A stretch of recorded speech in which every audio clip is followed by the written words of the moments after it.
السلام عليكم ورحمة الله وبركاته. الحمد لله على إحسانه وكماله، وشكر له على توفيقه وامتنانه، وأشهد أن لا إله إلا الله وحده لا شريك له تسبيحا بحمده، وأشهد أن محمدا عبده ورسوله الداعي إلى رضوانه، وصلى الله عليه وعلى آله وأصحابه وأتباعه وسلم تسليما كثيرا. أما بعد، فإن خير الكتاب كتاب الله، وخير السنن سنن محمد صلى الله عليه وسلم، وشر الأمور محدثاتها، وكل محدثة بدعة، وكل بدعة ضلالة. عباد الله اتقوا الله. സ്നേഹാദരനരായ സത്യവിശ്വാസി സഹോദരങ്ങളെ, സഹോദരിമാരെ, കാരണവന്മാരെ, അല്ലാഹു സുബ്ഹാനഹു വ തആലയെ സൂക്ഷിച്ച് തഖ്വ പാലിച്ചുകൊണ്ട് ജീവിക്കാൻ പരിശ്രമിക്കണമെന്ന് ആമുഖമായി വസിയത്ത് ചെയ്യുകയാണ്, ഓർമ്മപ്പെടുത്തുകയാണ്. അല്ലാഹു സുബ്ഹാനഹു വ തആല വഅലൈക്കും അസ്സലാം വറഹ്മത്തുള്ളാഹി. അല്ലാഹു സുബ്ഹാനഹു വ തആല എനിക്കും നിങ്ങൾക്കുമെല്ലാം അതിനുള്ള തൗഫീഖ് നൽകി അനുഗ്രഹിക്കുമാറാകട്ടെ. വിശുദ്ധ ഖുർആനിലെ സൂറത്തു തകാസുർ 102-ാമത്തെ സൂറത്തായ സൂറത്തു തകാസുർ ആണ് നമ്മൾ പഠിച്ചുകൊണ്ടിരിക്കുന്നത്. നമ്മൾ കഴിഞ്ഞ ക്ലാസ്സിൽ പറഞ്ഞ കാര്യങ്ങളിൽ നിന്ന് കുറച്ച് ചോദ്യങ്ങൾ മറന്നവർക്ക് ഓർമ്മയാകാനും ഓർമ്മയുള്ളവർക്ക് സമ്മാനം കിട്ടാനും ഓർമ്മിപ്പിച്ച കൂലിയും കൂടിയും കിട്ടാനുള്ള അവസരമാണ്. ഇവിടെ പറഞ്ഞിരുന്നോ, ചോദ്യങ്ങൾ ചോദിച്ചതിന്റെ ഹിക്മത്താണത്. അല്ലെങ്കിൽ എനിക്ക് മാത്രമാണ് കൂലി കിട്ടുക. ഞാൻ ചോദ്യം ചോദിച്ച് നിങ്ങളാരെയും മറുപടി പറഞ്ഞാൽ ആ മാലൂമത്ത്, ആ ഒരു അറിവ് ഓർമ്മയാക്കിയ കൂലി ആർക്കും കൂടി ഉണ്ടാവും, ഉത്തരം പറഞ്ഞവർക്കും കൂടി ഉണ്ടാവും. ഉത്തരം പറയുമ്പോൾ ആ നിയ്യത്തും കൂടി ഉണ്ടായിക്കോട്ടെ. ഇൻഷാ അല്ലാഹ് മൻ ദല്ല അലാ ഖൈരിൻ ഫലഹു മിസ്ലു അജ്രി ഫാഇലിഹ എന്ന കൂലി കിട്ടും ഇൻഷാ അല്ലാഹ്. അപ്പോൾ സൂറത്തു തകാസുർ 102-ാമത്തെ സൂറത്താണ് അല്ലെ. സൂറത്തു തകാസുറിനെ പിന്നെ ഹദീസിൽ അൽഹാക്കുമുത് തകാസുർ എന്നും ആ സൂറത്തിനെ പരിചയപ്പെടുത്തി പറഞ്ഞിട്ടുണ്ട്. സൂറത്തു തകാസുർ മക്കിയ്യത്താണോ മദനിയ്യത്താണോ? ബാക്കിൽ ഒരാൾ ആദ്യം കൈ ഒന്നിച്ചു, നമ്മളത് പരിഗണിക്കണം. മാഷാ അല്ലാഹ്, ബറക്കല്ലാഹു ഫീ. സൂറത്തു തകാസുർ മക്കിയ്യത്താണോ? മക്കിയ്യത്താണെന്ന വിഷയത്തിൽ അഭിപ്രായ വ്യത്യാസം ഉണ്ടോ? ആയിക്കോട്ടെ, അഭിപ്രായ വ്യത്യാസം ഉണ്ടോ ഇല്ലേ? മക്കിയ്യത്താണെന്ന വിഷയത്തിൽ അഭിപ്രായ വ്യത്യാസം ഉണ്ടോ ഇല്ലേ? ഇല്ല. ആരാ പറഞ്ഞു ഇല്ല എന്നാരാ പറഞ്ഞേ?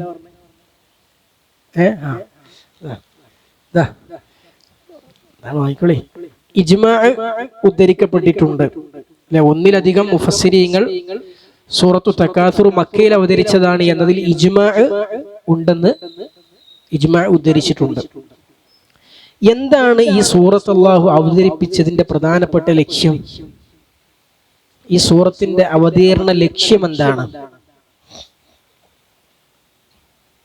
രണ്ട് കാര്യങ്ങളാണ് ഈ സൂറത്ത് അവതരിച്ചതിന്റെ പ്രധാനപ്പെട്ട ലക്ഷ്യമായി ഇമാം ബിഖാഇയാണ് തന്റെ നസ്മുദ്ദുറർ വഅലൈക്കും അസ്സലാം വറഹ്മത്തുള്ളാഹി എന്ന് പറഞ്ഞ തഫ്സീറിൽ ഈ ലക്ഷ്യം പറഞ്ഞിട്ടുണ്ട്. ശിക്ഷ ലഭിക്കാൻ കാരണമാകുന്ന കാര്യങ്ങളെ നിന്ന് വിലക്കുക, ശിക്ഷ ലഭിക്കാൻ കാരണമാകുന്ന കാര്യങ്ങളിൽ നിന്ന് വിലക്കുകയും അതുപോലെ പരലോകത്ത് ചോദ്യമുണ്ട് എന്ന് ഓർമ്മപ്പെടുത്തുകയും ചെയ്യാം.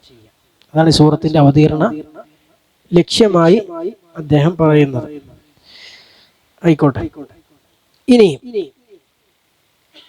പിന്നെ അൽഹാക്കും അല്ലെ എന്ന് പറഞ്ഞ പദത്തിന്റെ അർത്ഥം നമ്മൾ പറഞ്ഞിരുന്നു. അതിന്റെ അർത്ഥവും അതിന് അറബിയിലൊരു പദവും നമുക്കൊക്കെ പരിചയമുള്ളൊരു പദം നമ്മൾ പകരം പറഞ്ഞിരുന്നു. ഈ അർത്ഥം വെച്ച് അൽഹാക്കും എന്ന് പറഞ്ഞാൽ അതിന്റെ അർത്ഥം എന്തോക്കും ആണ് എന്ന് പറഞ്ഞിരുന്നു. ആർക്കെ പറയാൻ കഴിയാ? അതിന്റെ അർത്ഥം എന്താ? അൽഹാക്കും എന്ന് പറയുന്ന അർത്ഥം എന്താ? നിങ്ങളെ അശ്രദ്ധയിലാക്കി, അതിന് വേറൊരു പദം നമ്മൾ പറഞ്ഞിരുന്നു, ശഗലക്കും.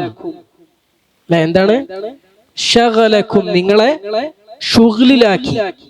ഇവിടെ മുഫസ്സിരീങ്ങൾ എന്തുകൊണ്ടാണ് അല്ലാഹു സുബ്ഹാനഹു വ തആല ശഗലക്കും എന്ന് പറയാതെ അൽഹാക്കും എന്ന പദം തെരഞ്ഞെടുത്തതിന്റെ ഒരു ഹിക്മത്ത് നമ്മൾ സന്ദർഭവശാൽ ഇപ്പൊ പറയാം.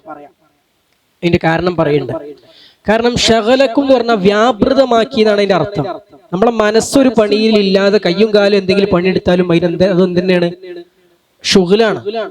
പക്ഷെ അവിടെ ഇൽഹ ഉണ്ടാകുന്നില്ല. ഇൽഹ എന്ന് പറഞ്ഞ മനസ്സ് എന്ത് ചെയ്യ, അതിൽ പൂർണ്ണമായും അതിലേക്ക് ആയിത്തീരുക, ബാക്കിയുള്ളതൊക്കെ മറന്നു പോവുക, ബാക്കിയുള്ളതെല്ലാം വിസ്മരിച്ച് ഒരു കാര്യത്തിൽ മാനസികമായി തന്നെ പൂർണ്ണമായും ഇൻവോൾവ് ആവണേനാണ് എന്ത് പറയാ, അൽഹ യുൽഹി. ഇൽഹ എന്ന് പറഞ്ഞാൽ അശ്രദ്ധമാവുന്നതാണ്. മറ്റേ കാര്യത്തിലുള്ള ശ്രദ്ധ മാറി. അപ്പൊ അങ്ങനെ സൂക്ഷ്മമായ വ്യത്യാസം എന്തിനുണ്ട്? അൽഹ എന്ന് പറഞ്ഞ പദത്തിനും ശഗല എന്ന് പറഞ്ഞ പദത്തിനും ഉണ്ട്. അപ്പൊ ശഗലക്കും എന്ന് പറഞ്ഞാൽ ഒരാള് പരലോകത്തെ കുറിച്ച് ഉള്ള ചിന്തയിലും ബോധത്തിലും ഒക്കെയാണ്, പക്ഷെ ദുനിയാവിന് വേണ്ടിയുള്ള നെട്ടോട്ടത്തിലാണ്. പരലോകത്തെ മറന്നിട്ടില്ല, പരലോകത്തിന്റെ ബോധമുണ്ട്. എന്നാൽ അദ്ദേഹം അധിക സമയവും അദ്ദേഹത്തിന്റെ ജീവിതത്തിൽ മുഖഭാഗ സമയത്തിന്റെ പണി എന്താ? പൈസ ഉണ്ടാക്കലാണ്, ജോലി ചെയ്യലാണ്. എന്നാൽ അദ്ദേഹം നിസ്കരിക്കുന്നുണ്ട്, അള്ളാഹിനോടുള്ള ബാധ്യതകൾ നിർവഹിക്കുന്നുണ്ട്, അടിമകളുടെ ബാധ്യതകൾ നിർവഹിക്കുന്നുണ്ട്. പക്ഷേ ചില ആളുകളെ ജോലി അങ്ങനെ ആയിരിക്കും, ഒരുപാട് സമയം ജോലിയിൽ ചെലവാക്കേണ്ടി വരും. അപ്പൊ അവരെ സംബന്ധിച്ചിടത്തോളം ഇൽഹ ഉണ്ടായിട്ടില്ല. ഇൽഹ ഉണ്ടായിട്ടില്ല. പക്ഷെ എന്തുണ്ടായിട്ടുണ്ട്? ശുഗ്ലുണ്ടായിട്ടുണ്ട്. അവർ അങ്ങനെ ജോലി ചെയ്തിട്ടില്ലെങ്കിൽ അവരുടെ കുടുംബം അവർക്ക് പോറ്റാൻ സാധിക്കൂല, അവരുടെ പ്രാരാബ്ദങ്ങൾ തീർന്നു പോകൂല. അങ്ങനെയാണെങ്കിൽ അവർക്കതിൽ ഉദറുണ്ടല്ലോ. എല്ലാവരും എല്ലാ നല്ല കാര്യങ്ങളും വ്യാപൃതമാകണമെന്ന് ദീന് പറയണ്ടോ? ഇല്ല. അതുകൊണ്ടാണ് ദീനിൽ ഫർളുകളുണ്ട്, സുന്നത്തുകളുണ്ട്. സുന്നത്ത് തന്നെ മുഅക്കദുണ്ട്, മുഅക്കദല്ലാത്തതുണ്ട്. ഇതെന്തുകൊണ്ടാണ് പലതും ഉണ്ടായത്? അത് ആളുകളുടെ അവസ്ഥയും സന്ദർഭവും സാഹചര്യം അനുസരിച്ചാണ് ഓരോരുത്തർക്കും നന്മകൾ വ്യാപൃതരാകാൻ സാധിക്കുക. അല്ലെ, ഒരു മനുഷ്യന്റെ ജീവിതം അത്രയധികം ഭാരങ്ങളും പ്രയാസങ്ങളും പ്രാരാബ്ദങ്ങളും ഉള്ള ഒരാളാണെങ്കിൽ അദ്ദേഹം ജോലി ഒഴിവാക്കിയിട്ട് പിന്നെ എല്ലാ നാട്ടിൽ നടക്കുന്ന എല്ലാ സൽക്കർമ്മങ്ങളിലും വ്യാപൃതമാകണമെന്ന് ദീന് പറയുന്നുണ്ടോ? ഇല്ല. അങ്ങനെ ചെയ്താൽ അല്ലാഹുവിന്റെ റസൂൽ എന്താ പറഞ്ഞത്? ബിഹസബി ഇംരിഇൻ മിനൽ ഇസ്മി അൻ യുദയ്യിഅ മൻ യഖൂത്. ഒരാൾ താൻ ചെലവിന് കൊടുക്കേണ്ടവരുടെ വിഷയം പാഴാക്കി കളയുക, അതിൽ അശ്രദ്ധമായി അത് പരിഗണിക്കാതിരിക്കുക, അല്ലെങ്കിൽ അതിൽ പിഴവുണ്ടാവുക, അത് പാഴാക്കുക, ആ വിഷയം അവഗണിച്ചാൽ അത് മതി ഒരു മനുഷ്യന് തിന്മയായിട്ട്, കുറ്റമായിട്ട് എന്ന് റസൂലുള്ളാഹി സ്വല്ലല്ലാഹു അലൈഹി വസല്ലം പറഞ്ഞിട്ടുണ്ട്. മനസ്സിലായോ? അപ്പൊ അതും ചില ആളുകൾക്ക് അതായിരിക്കും, അതുകൊണ്ട് കൂലി കിട്ടും. അല്ലെ, അല്ലാഹുവിന്റെ റസൂൽ പറഞ്ഞില്ലേ,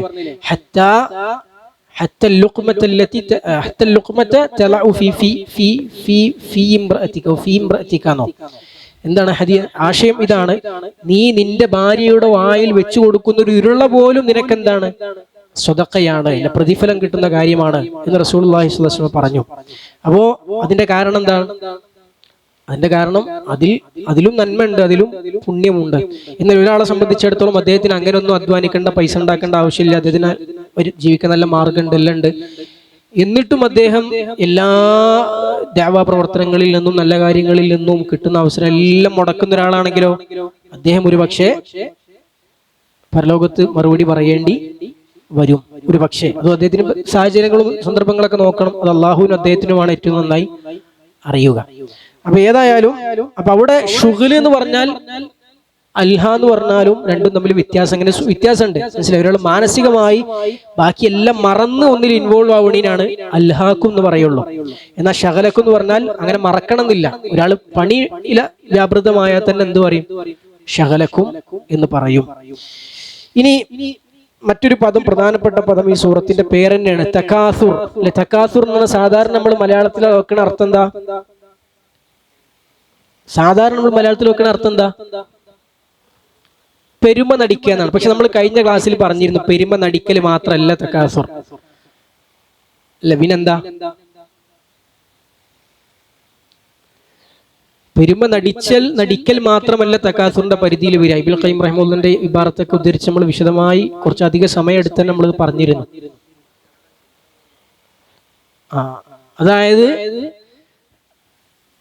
ഒരാൾ വേറൊരാളെക്കാളും കൂടുതൽ എനിക്കുണ്ടാകണമെന്ന് ആഗ്രഹിച്ച് അതിന് വേണ്ടിയിട്ട് പണിയെടുക്കുക, അതാണെന്ത്? തകാസുർ. അപ്പൊ അങ്ങനെ പണിയെടുക്കും, ധാരാളം ഉണ്ടാകാൻ വേണ്ടി പണിയെടുക്കും, കൂടെ എന്തും ഉണ്ടാവും, എനിക്ക് കൂടുതലുണ്ട് എന്ന് പറഞ്ഞിട്ടുള്ള പെരുമ നടിക്കലും ഉണ്ടാകും. അതാണ് തക്കാസുർ അല്ലെ. അതിന്റെ അർത്ഥം എന്താണ്? വേറൊരാളെക്കാളും എനിക്ക് കൂടുതൽ ഉണ്ടാകാൻ വേണ്ടി തേടുക, അതിനുവേണ്ടി അധ്വാനിക്കുക, അതിനുവേണ്ടി പണിയെടുക്കുക. അപ്പോ തക്കാസുർ അങ്ങനെ ആഗ്രഹിക്കാൻ പാടില്ലേ? നമ്മൾ പറഞ്ഞിരുന്നത് എപ്പോഴാണ് പ്രശ്നമാവുക? അൽഹാക്കും ഉണ്ടായാലും പ്രശ്നമാണ്.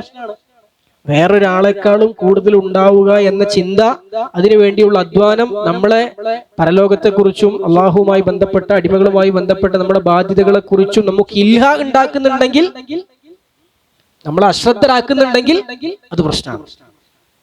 എന്നാൽ അശ്രദ്ധരാക്കാതെ ഒരാൾ ധാരാളം ഉണ്ടാക്കാൻ വേണ്ടി പണിയെടുക്കുകയാണെങ്കിലോ അത് പ്രശ്നമല്ല. പക്ഷെ എപ്പോഴാ പ്രശ്നമില്ലാതെ ആവുക? ധാരാളം ഉണ്ടാവുക എന്നതല്ല അദ്ദേഹത്തിന്റെ ലക്ഷ്യം. ലക്ഷ്യം എന്താ? പൈസ ഉണ്ടാക്കുകയാണ്. എന്തിനു വേണ്ടിയാ പൈസ ഉണ്ടാക്കുന്നത്? പൈസ കുറെ ഉണ്ടാവാൻ വേണ്ടിയിട്ടല്ല. എന്തിനാണ്? ആ പൈസയോട് നന്മ ചെയ്യാനാണ്, പരലോകത്തേക്ക് ഉപകാരപ്പെടാനാണ്, അള്ളാഹുവിന്റെ റസൂലിന്റെ മാർഗത്തിൽ ജിഹാദ് ചെയ്യാനാണ്, അധ്വാനിക്കാനാണ്. അപ്പൊ ഇതിന് പ്രശ്നമില്ല. മനസ്സിലല്ലേ?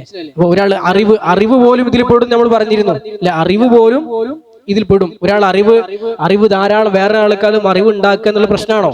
അല്ല. പക്ഷെ അറിവ് ഉണ്ടാക്കല് ഇൽഹാ ഉണ്ടാക്കുന്നുണ്ടെങ്കിലോ, ഒരാളെ ബാധ്യതകളെ പോലും വിസ്മരിച്ചുകൊണ്ട് ഒരാൾ അറിവിന്റെ പിന്നാലെ കൂടുണ്ട്. അള്ളാഹിനോട് ഫർദിന്റെ കാര്യത്തിൽ ശ്രദ്ധയില്ല, സുന്നത്തിന്റെ കാര്യത്തിൽ ശ്രദ്ധയില്ല, ചെയ്യേണ്ട കാര്യങ്ങളെ വിഷയത്തിൽ ശ്രദ്ധയില്ല, അമലില്ല, ദഅവത്തില്ല, ഇൽമുണ്ടാക്കി തന്നെ വേറെ പണിയൊന്നുമില്ല, ബാക്കി അവന്റെ എല്ലാ ബാധ്യതകളും അവനെ ഒഴിവാക്കി, അതെല്ലാം വിസ്മരിച്ചു. അങ്ങനെയാണെങ്കിൽ അപ്പ തക്കാസുർ പ്രശ്നമാണ്. ഇനി അറിവുണ്ടാക്കുന്നതിന്റെ ലക്ഷ്യം മോശമാണെങ്കിലും പ്രശ്നമാണ്. കുറെ അറിവ് വാരി കൂട്ടുക എന്നുള്ളത് മാത്രമാണെങ്കിൽ അതും പ്രശ്നമാണ്.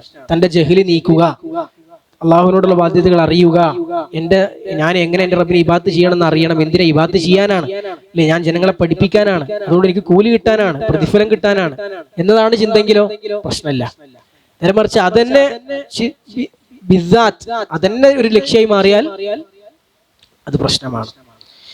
അപ്പൊ അതാണ് നമ്മൾ പറഞ്ഞത് തക്കാസുർ എന്ന് പറഞ്ഞാൽ അത്തബാഹി വത്തഫാഖുറു ബികസ്റത്തിൽ മാലി വൽ അദദി ഗൈരി ദാലിക്. തക്കാസുർ എന്ന് പറഞ്ഞാൽ അത്തബാഹി വത്തഫാഖുറു ബികസ്റത്തിൽ മാലി വൽ അദദി വഗൈരി ദാലിക്. ധാരാളം എണ്ണമുണ്ട്, ധാരാളം സമ്പത്തുണ്ട് എന്നൊക്കെ പറഞ്ഞുകൊണ്ട് വലിപ്പം നടിക്കുക, പെരുമ നടിക്കുക, ഫഖ്ർ നടിക്കുക. വത്തകാസുറു അയത്ലുബർ റജുലു അയകുന അക്സറ മിൻ ഗൈരിഹി. തക്കാസുർ തന്നെയാണ് ഒരാൾ മറ്റൊരാളെക്കാളും കൂടുതൽ ഉണ്ടാകണമെന്ന് തേടുന്നതും തക്കാസുർ തന്നെയാണ്. ഇന്ന് നമുക്ക് എടുക്കാനുള്ള ഭാഗത്തിന് മുമ്പ് കഴിഞ്ഞ ക്ലാസ്സിൽ നമ്മൾ പിന്നെ എടുത്ത ഭാഗത്തിൽ ചില കാര്യങ്ങൾ കൂടി നമുക്ക് ശ്രദ്ധയിൽപ്പെടുത്താനുള്ളത്. പിന്നെ ഒന്ന് നമ്മളെ മൊയ്തീനിക്ക് ചോദിച്ചൊരു ചോദ്യമുണ്ട്. എന്തുകൊണ്ടാണ് അല്ലാഹു സുബ്ഹാനഹു വ തആല ഹത്താ സുർതും എന്ന് പറഞ്ഞത്? സാറ എന്ന് പറഞ്ഞാൽ എന്താ അർത്ഥം? വിസിറ്റ് ചെയ്യുക, സന്ദർശിക്കുക. എന്തുകൊണ്ടാണ് ഈ ആയത്തിന്റെ ഉദ്ദേശം എന്താ? ഹത്താ സുർതുമുൽ മഖാബിർ എന്ന് പറഞ്ഞാൽ നിങ്ങൾ മരിക്കുന്നത് വരെ എന്നാണ് അല്ലെ. മരിക്കുന്നത് വരെ നിങ്ങൾ തകാസുർ നിങ്ങളെ അശ്രദ്ധയിലാക്കിയിരിക്കുകയാണ് എന്നാണ്. എന്തുകൊണ്ട് അവിടെ സാറ എന്ന പദം അള്ളാഹു പ്രയോഗിച്ചു, തെരഞ്ഞെടുത്തു? സുർത്തും നിങ്ങൾ സിയാറത്ത് നിർവഹിക്കുന്നതുവരെ, നിങ്ങൾ സന്ദർശിക്കുന്നവരും എന്ന പദം തെരഞ്ഞെടുത്തു എന്ന വിഷയത്തിൽ പിന്നെ പണ്ഡിതന്മാർ പറഞ്ഞ കാരണം എന്താ വെച്ചാൽ, അത് രണ്ട് സംഗതി, പല ഹിക്മത്തുകൾ അതിലുണ്ടാകും. അതിൽ പ്രധാനപ്പെട്ട ഒന്ന് പിന്നെ ഖബർ ശിക്ഷ പിന്നെ ശരിയാണ് എന്നുള്ളതിന്റെ ഒരു തെളിവാണ് ഈ ആയത്ത്. ലഹത്ത സുർത്തുമുൽ മഖാബിർ എന്നുള്ള ഖബറിലെ ശിക്ഷ ശരിയാണെന്നുള്ളതിന്റെ ഒരു തെളിവാണ്. എന്താണ് കാരണം? അല്ലാഹു സുബ്ഹാനഹു വ തആല പറയണത് ഖബർ സന്ദർശിക്കുന്നത് വരെ നിങ്ങൾ തകാസുർ. ഖബർ സന്ദർശിച്ചാൽ പിന്നെ തകാസുർ ഇല്ല. കാരണം അപ്പൊ ഖബർ സന്ദർശിക്കുമ്പോൾ ഒരാൾക്ക് എന്തുണ്ടാകും? ബോധം ഉണ്ടാവും അല്ലെ. ഒരാൾ അറിഞ്ഞ് തീരുമാനമെടുത്തിട്ടാണ് എന്ത് ചെയ്യണത്? സന്ദർശിക്കണം. ഒരാളെ സിയാറത്ത് നടത്തുമ്പോൾ നമ്മളവിടെ ബോധത്തോടു കൂടിയാണ് ഇരിക്കുക. നമ്മളവിടെ നമ്മളൊരു വീട്ടിൽ സന്ദർശിക്കുകയാണെങ്കിൽ അവിടെ ഒരു ഭക്ഷണവും പാനീയൊക്കെ കൊണ്ടുവന്നാൽ നമ്മളത് അറിഞ്ഞുകൊണ്ട് കഴിക്കും, അനുഭവിക്കും. അപ്പൊ ഇതുപോലെ ഒരു അനുഭവം തന്നെയാണ് എന്ത് ഖബറിലുള്ളത്. ഒരു അനുഭവം തന്നെയാണ് ഖബറിലുള്ളത്. രക്ഷയാണെങ്കിലും ശിക്ഷയാണെങ്കിലും ആ അനുഭവം എവിടെ ഉള്ളതാണ്? സിയാറത്തിൽ അനുഭവമാകുന്നത് പോലെ ഒരു അനുഭവമാണ് ഖബറിൽ നമുക്ക് അനുഭവിക്കാനുള്ളത് എന്നുള്ള പാഠം അതിലുണ്ട്. മറ്റൊന്നെന്താ വെച്ചാൽ, പിന്നെ അല്ലാഹു സുബ്ഹാനഹു വ തആല മഖാബിർ എന്ന പദം വേറെ എവിടെയെങ്കിലും ഖുർആനിൽ പ്രയോഗിച്ചണോ? ഇല്ല. ഈ സൂറത്തിൽ മാത്രമാണ് മഖാബിർ എന്ന് പറഞ്ഞ പദം അല്ലാഹു സുബ്ഹാനഹു വ തആല പ്രയോഗിച്ചിട്ടുണ്ട്. എന്താണ് ഖബർ എന്നുള്ള നിത്യവാസത്തിന്റെ സ്ഥലമല്ല എന്നത് അറിയിക്കാനാണ് സിയാറത്ത് എന്ന് പറഞ്ഞ പദം പ്രയോഗിച്ചത്. അല്ലെ, നമ്മളൊരാളെ സന്ദർശിക്കുമ്പോൾ അവിടെ കാലാകാലം തങ്ങൂല. പെട്ടെന്ന് അവിടുന്ന് എന്ത് ചെയ്യും? സന്ദർശനം കഴിഞ്ഞാൽ തിരിച്ചു പോരും. അതുപോലത്തെ ഒരു താൽക്കാലിക ഇടം മാത്രമാണെന്ത്? ഖബർ. ആ ഖബർ കഴിഞ്ഞാൽ പിന്നെ എങ്ങട്ടാ? പിന്നെ മഹ്ശറിലേക്ക്, യൗമുൽ ഖിയാമയിലേക്ക് പോകും, പരലോകത്തേക്ക് പോകും. അപ്പൊ പരലോകത്തേക്കുള്ള യാത്രയുടെ ഇടയിൽ നമ്മൾ ഇടയിൽ തങ്ങാനുള്ള ഒരു സിയാറത്തിന്റെ അത്ര എന്തുള്ളൂ? ഖബറുള്ളൂ. അതുകൊണ്ടാണ് അല്ലാഹു സുബ്ഹാനഹു വ തആല എന്ത് പ്രയോഗിച്ചത്? അന്നഹും ഗൈറു മുസ്തൗതിനീന വലാ മുസ്തഖിരീന ഫിൽ ഖുബൂർ. ഖബറുകളിൽ സ്ഥിരതാമസമുള്ളവരല്ല അവർ, അവിടെ താമസിക്കുന്നവരല്ല അവർ. വഅന്നഹും ഫീഹാ ബിമൻസിലത്തി സായിരീൻ യഹ്ദുറൂനഹാ മുദ്ദതൻ സുമ്മ യദ്അനൂന അൻഹാ. അല്ലേ, ഒരു സന്ദർശകരെ പോലെയാണ്. കുറച്ച് അവിടെ പോകും, കുറച്ച് നിൽക്കും, കഴിഞ്ഞാൽ അവിടുന്ന് അവർ അടുത്ത സ്ഥലത്തേക്ക് പോകാനുള്ളവരാണ്. അതാണ് അതിന്റെ പിന്നെ ദാറുൽ ഖറാർ. അപ്പം എന്താ? നിത്യവാസത്തിന്റെ ലോകം എന്ന് പറഞ്ഞാൽ ഒന്നുകിൽ സ്വർഗം അല്ലെങ്കിൽ നരകമാണ്. ആ നരകമോ സ്വർഗമോ ആകുന്ന അള്ളാഹു നമ്മയെല്ലാം ജന്നാത്തുൽ ഫിർദൗസ് നമുക്കെല്ലാം പ്രദാനം ചെയ്യുമാറാകട്ടെ. ആ ദാറുൽ ഖറാറിലേക്ക്, നിത്യവാസത്തിന്റെ ലോകത്തേക്ക് പോകുന്നതിനിടയ്ക്കുള്ള ഒരു സന്ദർശന ഇടം മാത്രമാണെന്ത്? ഖബറിലെ ജീവിതം എന്നുള്ള പാഠം ഇതിലുണ്ട് എന്നുള്ളതാണ്. അതുപോലെ തന്നെ വേറൊരു വിഷയം ഈ ആയത്തിലുള്ള എന്താ വെച്ചാൽ, വേറൊരു ഗുണപാഠം ഈ ആയത്തിലുള്ള എന്താ വെച്ചാൽ, പരലോകമുണ്ട് എന്നുള്ളതിന്റെ ഒരു സൂചന ഈ ആയത്തിലുണ്ട്. അതെങ്ങനെയുള്ളത്? പരലോകം ഉണ്ട് എന്നുള്ള സൂചന എങ്ങനെയുള്ളത്? ഇതേ പ്രയോഗത്തിൽ തന്നെ സുർത്തും എന്ന് പറഞ്ഞു അല്ലേ. അപ്പൊ സന്ദർശനം എന്ന് പറഞ്ഞ നമ്മൾ പറഞ്ഞല്ലോ, പോയാ പിന്നെ അവിടുന്ന് പോരണം. പിന്നെ ഇങ്ങോട്ട് വരുമോ? ഖബറിലേക്ക് പോയ ആരെങ്കിലും ഇല്ല, പിന്നെ അവിടുന്ന് വേറെ സ്ഥലത്തേക്കാണ് പോണത്. അതെങ്ങട്ടാ? അതാണ് പരലോകം. അപ്പൊ ബഅസ് ഉണ്ട്, ഉയർത്തെഴുന്നേൽപ്പുണ്ട്. അള്ളാഹു ഖബറിൽ നിന്ന് ജനങ്ങളെ ഉയർത്തെഴുന്നേൽപ്പിക്കും എന്നുള്ള യാഥാർത്ഥ്യം സൂചനയിലൂടെ അള്ളാഹു എന്ത് ചെയ്തു? ഈ ആയത്തിൽ കൊണ്ടുവന്നു. സുർത്തും എന്ന് പറഞ്ഞ പദം പ്രയോഗിച്ചതിലൂടെ. നിങ്ങൾ ആലോചിച്ച് നോക്കൂ, ഒരു പദത്തിന് എന്തെല്ലാം ഹിക്മത്തുകളാണ് അതിൽ അടങ്ങിയിട്ടുള്ളത്. ഇനി ഈ ആയത്തിൽ നിന്ന് മഹാനായ ഉമർ ബിൻ അബ്ദുൽ അസീസ് റഹിമഹുല്ലാ ഈ ആയത്ത് ഉദ്ധരിച്ചുകൊണ്ട് അദ്ദേഹം പറഞ്ഞു കാണാൻ സാധിക്കും, അന്ന الزائر لا بد له ان يرجع الى وطنه وان القبور ليست بدار اقامه. അല്ലേ, ഒരു സന്ദർശകൻ എന്ന് പറഞ്ഞാൽ എന്തായാലും അവൻ മടങ്ങണല്ലോ. അവൻ എന്തായാലും സന്ദർശനം കഴിഞ്ഞാൽ അവന്റെ നാട്ടിലേക്ക് മടങ്ങണം. അല്ലേ, ആ നാട് ഒന്നുകിൽ എന്തായിരിക്കും? സ്വർഗമായിരിക്കും, അല്ലെങ്കിൽ നരകമായിരിക്കും. സന്ദർശകൻ ഒരിക്കലും സന്ദർശന ഇടത്ത് എന്ത് ചെയ്യൂല?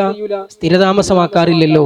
അതുകൊണ്ട് നമ്മുടെ സ്വന്തം നാട് പടച്ചിറപ്പ് എവിടെയാണോ തീരുമാനിച്ചിട്ടുള്ളത് അങ്ങോട്ട് നമ്മൾ യാത്ര തിരിക്കാനുള്ളതാണല്ലോ എന്ന് ഈ ആയത്ത് പാരായണം ചെയ്തുകൊണ്ട് അദ്ദേഹം പറഞ്ഞു എന്നാണ്. ഒരു അറാബി, ഒരു ബദു ഈ ആയത്ത് ഒരാൾ പാരായണം ചെയ്യുന്നത് കേട്ടു.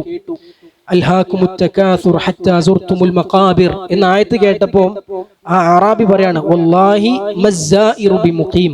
അല്ലാഹുവാണ് സത്യം, സന്ദർശകൻ ഒരിക്കലും സ്ഥിരതാമസക്കാരനല്ല. വല്ലാഹി ലനുബഅസുൻ, വല്ലാഹി ലനുബഅസൻ. അല്ലാഹുവാണ് സത്യം, നമ്മൾ എന്തായാലും ഉയർത്തെഴുന്നേൽപ്പിക്കപ്പെടുക തന്നെ ചെയ്യും എന്ന് ഈ ആയത്ത് കേട്ടപ്പോൾ തന്നെ ആർക്ക് മനസ്സിലായി? അറാബിക്ക് മനസ്സിലായി. ആ ആയത്തിൽ അടങ്ങിയിട്ടുള്ള രഹസ്യം അറാബിക്ക് മനസ്സിലായി. അപ്പോ അതാണ് ഈ ആയത്തിൽ അല്ലാഹു സുബ്ഹാനഹു വ തആല ഉൾക്കൊള്ളിച്ചിട്ടുള്ള വളരെ പ്രധാനപ്പെട്ട ചില പിന്നെ ഹിക്മത്തുകൾ. അതുകൊണ്ട് തന്നെ മഹാന ഇബ്നു ഉസൈമിൻ റഹിമഹുല്ലാ അദ്ദേഹത്തിന്റെ തഫ്സീറിൽ പറഞ്ഞു കാണാൻ സാധിക്കും, ചില ആളുകൾ പിന്നെ ഖബറിൽ മരിച്ചു കഴിഞ്ഞ ചില ആളുകൾ പറയും, ഖബറിനെ ഉദ്ദേശിച്ച് പറയും, അവൻ അവന്റെ അവസാന സങ്കേതത്തിലേക്ക് പോയിരിക്കുന്നു എന്ന് പറയും. അവസാന സങ്കേതത്തിലേക്ക് പോയിരിക്കുന്ന ചില ആളുകൾ പറയാറുണ്ട്. അതൊരിക്കലും പറയാൻ പാടില്ലാത്ത കാര്യമാണ്. കാരണം അത് ആ സംഗതി എന്താണ് അവൻ പറയുന്നതിന്റെ ആശയം അറിഞ്ഞുകൊണ്ടാണ് പറയണമെങ്കിൽ മുർത്തദ്ദായി പോകും. കാരണം പരലോകത്തെ നിഷേധിക്കുന്നതിന് തുല്യാണ്.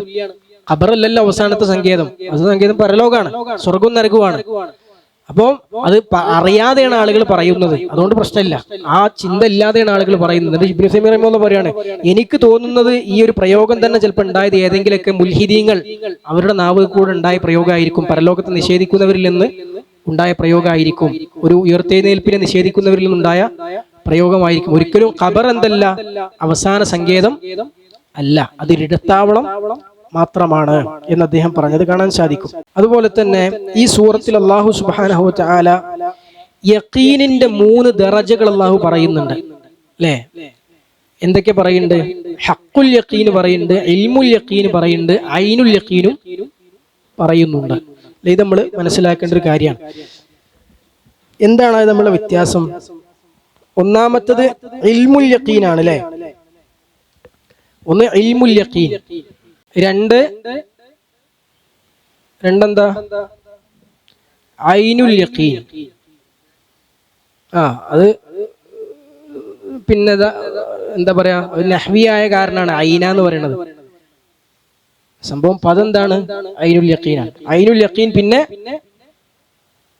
ഹഖുൽ യഖീൻ. ഐനുൽ യഖീൻ ഹഖുൽ യഖീൻ ആയത്തിലില്ലല്ലേ? ഏതായാലും അത് പണ്ഡിതന്മാരെ 3 മർത്തബ പറയാറുണ്ട്. എന്താണ് ഐനുൽ യഖീൻ എന്ന് പറഞ്ഞാൽ? ഐനുൽ യഖീൻ എന്ന് പറഞ്ഞാൽ പിന്നെ ഒരു സംശയത്തിനും വകയില്ലാത്ത വിധം ഒരാൾ ഒരു കാര്യം കേട്ട് മനസ്സിലാക്കിയത് വിശ്വസിക്കുക. അതാണെന്ത് ഇൽമുൽ യഖീൻ എന്ന് പറഞ്ഞാൽ. ലഹു തസ്ദീഖു താമ്മു ബിഹി, ഒരു കാര്യത്തെ പൂർണ്ണമായും സത്യപ്പെടുത്തുക. എങ്ങനെ? ബിഹൈസു ലാ യഅരിദു ലഹു ശക്കുൻ വലാ ശുബ്ഹത്തുൻ തഖ്ദഹു ഫീ തസ്ദീഖിഹി, അവൻ അത് സത്യപ്പെടുത്തുന്നതിൽ അവന് ഒരു സംശയമൊന്നും ബാധിക്കാൻ പാടില്ല.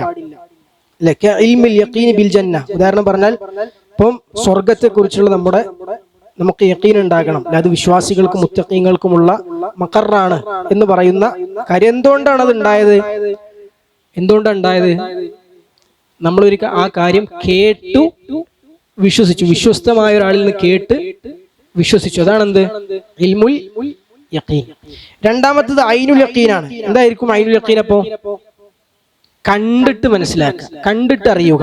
വഹിയ മർത്തബത്തു റുഅ്യതി വൽ മുശാഹദ, കണ്ട് ബോധ്യപ്പെട്ട് മനസ്സിലാക്കുന്നത് പോലെ, സാക്ഷിയാകുന്നത് പോലെ അല്ലേ? അതാണ് സുമ്മ ലതറൗന്നഹ ഐനൽ യഖീൻ.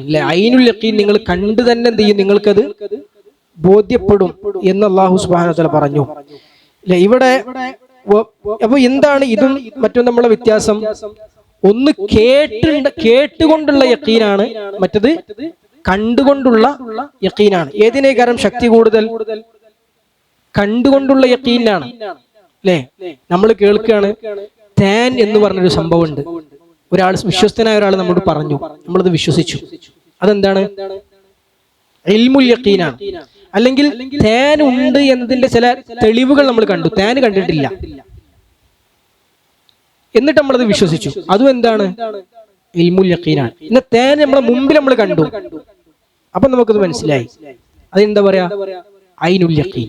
അതിനാണ് ഐനുൽ യഖീൻ എന്ന് പറയുന്നത്. ഇനി മൂന്നാമത്തെ മർത്തബേണ്ടതാണ് ഹഖുൽ യഖീൻ. ഹഖുൽ യഖീൻ എന്താണ്? ഹഖുൽ യഖീൻ എന്ന് പറഞ്ഞാൽ മുബാശറത്തു ശൈഇ ബിൽ ഇഹ്സാസി ബിഹി, ആ കാര്യം അനുഭവിച്ച് ബോധ്യപ്പെടുക. കാണുക മാത്രല്ല, സ്വർഗത്തിൽ പ്രവേശിക്കപ്പെടുമ്പോൾ സ്വർഗം അനുഭവിച്ചിട്ട് സ്വർഗമുണ്ടെന്ന്, സ്വർഗത്തെക്കുറിച്ച് ബോധ്യം വരിക. നരകത്തിൽ പ്രവേശിക്കപ്പെടുമ്പോൾ നരകമുണ്ടെന്ന് ബോധ്യപ്പെടുക. അതാണെന്ത്? ഹഖുൽ യഖീൻ എന്ന് പറഞ്ഞാൽ. അപ്പൊ ഇവിടെ പിന്നെ പരലോകത്ത്, ഇവിടെ ദുനിയാവിൽ തന്നെ എന്ത് ചെയ്തു? ഒരു വിശ്വാസിക്ക് ഇൽമുൽ യഖീൻ എവിടുന്ന് കിട്ടും? ദുനിയാവിന്ന് കിട്ടും അല്ലെ? ദുനിയാവിന്ന് വിശ്വാസികൾക്ക് കിട്ടും. ഇത് കിട്ടിയാലും കിട്ടിയില്ലെങ്കിലും ഇതിന് ഐനുൽ യഖീൻ എവിടുന്ന് വരും? പരലോകത്തുനിന്ന് വരും.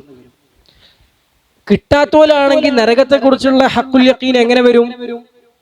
നരകത്തുനിന്ന് വരും. മുമ്പ് കിട്ടിയോലാണെങ്കിൽ ഹഖുൽ യഖീന്, സ്വർഗത്തെ കുറിച്ചുള്ള ഹഖുൽ യഖീനും വരും. നരകത്തെ കുറിച്ച് അനുഭവിക്കൂല. അനുഭവിക്കുമ്പോഴാണല്ലോ എന്ത് വരിക? ഹഖുൽ യഖീൻ എന്ന് പറഞ്ഞ മർത്തബ വരാം. അപ്പോ ഇത് ശരിക്ക് അപ്പൊ നമ്മൾ പറഞ്ഞു ഇൽമുൽ യഖീൻ എന്ന് പറഞ്ഞു കഴിഞ്ഞാൽ ശരിക്കും എന്താണ്? നമ്മൾ കേട്ടിട്ട് മനസ്സിലാക്കുക, അല്ലെങ്കിൽ ചില സാഹചര്യ തെളിവുകളിലൂടെ മനസ്സിലാക്കുക. തെളിവുകളിലൂടെ മനസ്സിലാക്കുക. വിശ്വസ്തനായ ഒരാൾ പറഞ്ഞ് വിശ്വസിച്ചാലും ഇൽമുൽ യഖീനാണ്. തെളിവുകളിലൂടെ ആരും പറഞ്ഞിട്ടില്ല, പക്ഷെ തെളിവുകളിലൂടെ നമുക്കൊരു കാര്യം ബോധ്യപ്പെട്ട് വിശ്വസിച്ചു, അത് എന്തെന്നെയാണ്? ഇൽമുൽ യഖീൻ തന്നെയാണ്. പിന്നെ അടുത്ത മർത്തബ നമ്മൾ പറഞ്ഞു ഐനുൽ യഖീൻ, പിന്നെ ഹഖുൽ യഖീൻ. അപ്പൊ ഇവിടെ റസൂലുള്ളാഹി സ്വല്ലല്ലാഹു അലൈഹി വസല്ലം തന്നെ ഇതിലേക്ക് ഒരു സൂചന നൽകി നമുക്ക് കാണാൻ പറ്റും. ലൈസൽ ഖബറു കൽ മുആയന എന്ന് റസൂലുള്ളാഹി സ്വല്ലല്ലാഹു അലൈഹി വസല്ലം പറഞ്ഞിട്ടുണ്ട്.